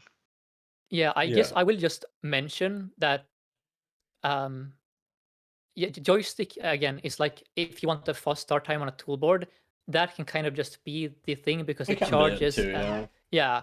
So Hmm. like that in of itself could just be the thing that actually gets you going. I don't know, but I will definitely be looking forward to seeing Space Laser Yeah. Workshop because I I can tell you, no one like that is why again Metal is kind of right that mhm. as soon as everyone can play Stell, those kind of Hmm. crazy combinations that no one like just immediately maybe There's thought just of is right gonna come like to fruition. so many things that you can theoretically do and not enough people trying them, which like that's the Yeah. Yeah. point. Like we're just trying to knock down some balance outliers to just have Hmm. the release of the character be as fun as possible, both for the people playing her and the people playing against her.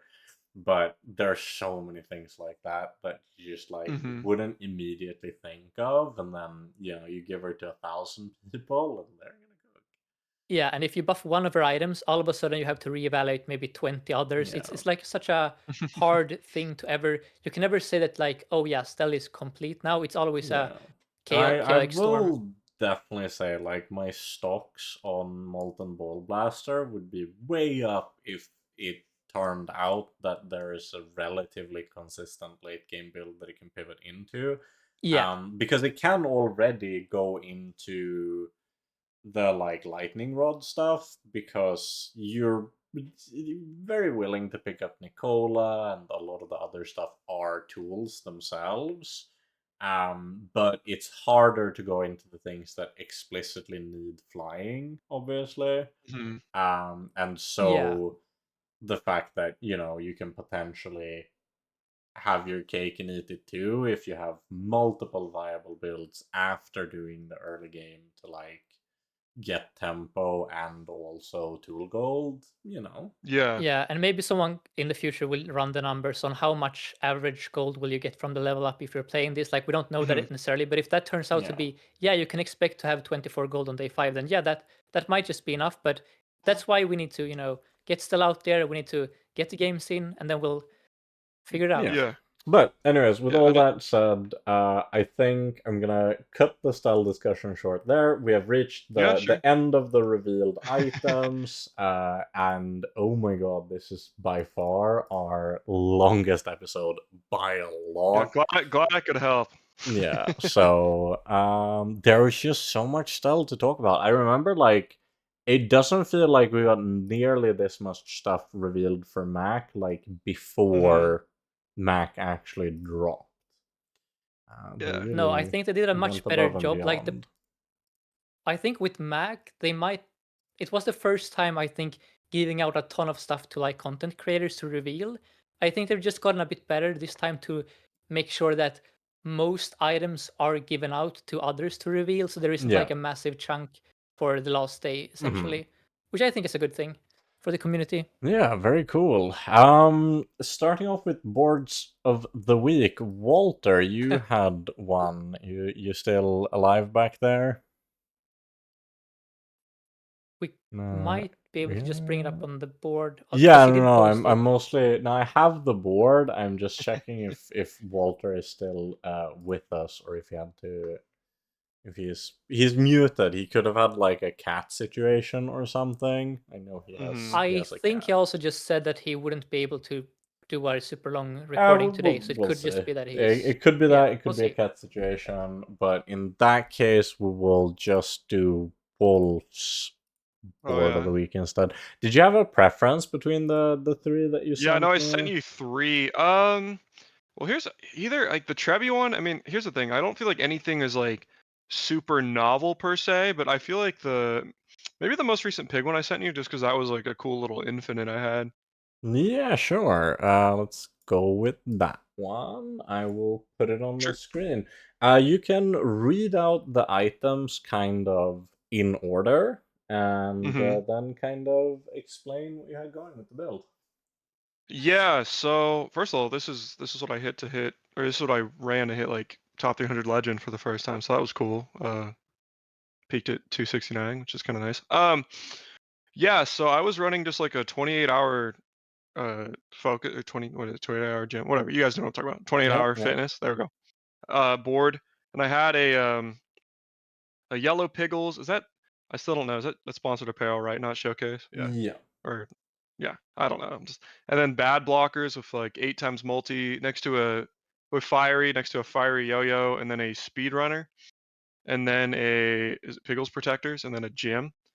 And I had like sharp corners, and I also had a yo-yo was my only weapon. I had lifesteal on it. And basically at like 4 seconds, my yo-yo next to speedrunner would like basically I would have yo-yo activate speedrunner, and speedrunner would charge bad blockers, but bad blockers, times 8 multi would give me 8 yo-yo procs, which then would charge speedrunner a billion times, which then the only non-toy item I had was bad blocker. So I had an infinite with yo-yo, bad blocker, in Speedrunner that was also scaling with gym and sharp corners and had a ton of burn. So it was really just cool because it was like I felt like I was very well covered for a lot of different things that could fight against me because of very fast start time, but very good scaling in terms of shield. But also I had lifesteal for like poison stuff and good damage, but also really, really insane burn. So thought it was a cool build. Also started combat freeze. So That start of combat freeze is always beneficial to have. There you go. Yeah. I love your name, by the way. That's Thank you. that's my experience when I play Pig as well. Just, yeah. It definitely feels like this is a very fitting board to kind of send off this current meta, since this will be the last podcast before season 5, of course. Yeah. So yeah, a fitting send off, and now to give you a fitting send off. Where can people find you? Do we want to show the build that Walter brought? Because I feel like that's worth it. Yeah, it's mostly just the fact that he isn't here currently. Okay. Makes it a little bit I was just like tough to introduce. I don't really know how he wanted that build introduced. Okay. But yeah, just, I think 4 hours might be long enough for an episode. just maybe, yeah. Maybe. That's fair. You know, the people can let us know if they clamor for I just want to say something. Then do that. The comedic moment when you said, "Oh, we've been like running this for 4 hours," and you went back to the thing here, and we were still on the 3rd dot out of like. I told you it was gonna be a big weekly topic. I had to mute because I was laughing so hard. Like I just yeah. It be like that. The weekly topics sometimes life is just be like that. Yeah. Yapping part 2 had to be cancelled, unfortunately. Yeah, we got that covered. We did enough yapping. True. It's like when you're playing Yu-Gi-Oh! And sometimes you just have to skip your main phase too. It'd be like that. That's such a niche reference. Okay. I don't think anyone knows how Yu-Gi-Oh! Works, so shout out if you get that. But yes, where can people find more of you, Wolf? Yeah, so I have a YouTube channel, which I have like 2 different numbers on my YouTube and Twitch. So that's I believe Volf81. No worries. They will be in the description as well. Well, thank you. You can read them up, but they will be there for anyone who gets them. So yeah, YouTube is at Volf81, capital V, nothing fancy. If you look up like Volf, you're gonna find a billion others. So you have to look up like Volf Bazaar. Twitch is Volf47. I'm still working on a streaming schedule, but I'm trying to do it Monday, Wednesday, Friday, 7:30 to 9:30 Pacific time for sure. And then I'm trying to have like a few video uploads a week as well, which is kind of in line with my other content. Typically, it's like educational, like, how to, or like, what is the keyword I'm thinking of right now? Overexplained. Yeah. So that, and then, I'm, got some other stuff. And then, what's the other thing I do? I don't know. That's okay. Oh, I have a Discord now, which is really fun. I really am very appreciative of my community. Also, shout out Jacob, because I said I'd shout you out. I'm really appreciative and Trickster as well. I'm really appreciative of my community. Everybody in my Twitch chat and my Discord interacts really well with each other. Everybody even has like their own niche in the community. Like people come into my chat and they have like signature items. It's a really, really cool, like close-knit group of people. So if you're interested about that, like finding like-minded people, talking about the Bazaar, I have a Discord, which I'm also very active in. So feel free to check that out in the description of like any of my videos. So I guess that's it. Great. We can also shout out that make sure to give Volf a subscribe if you would like to see me and Sixten feature in a Bazaar Jeopardy video, because we've got that lined up. We'll have to see exactly when we find the best time to record it, but with any luck, it'll be during the upcoming week. So we've got that. I guess it'll be this week by the time this actually gets uploaded.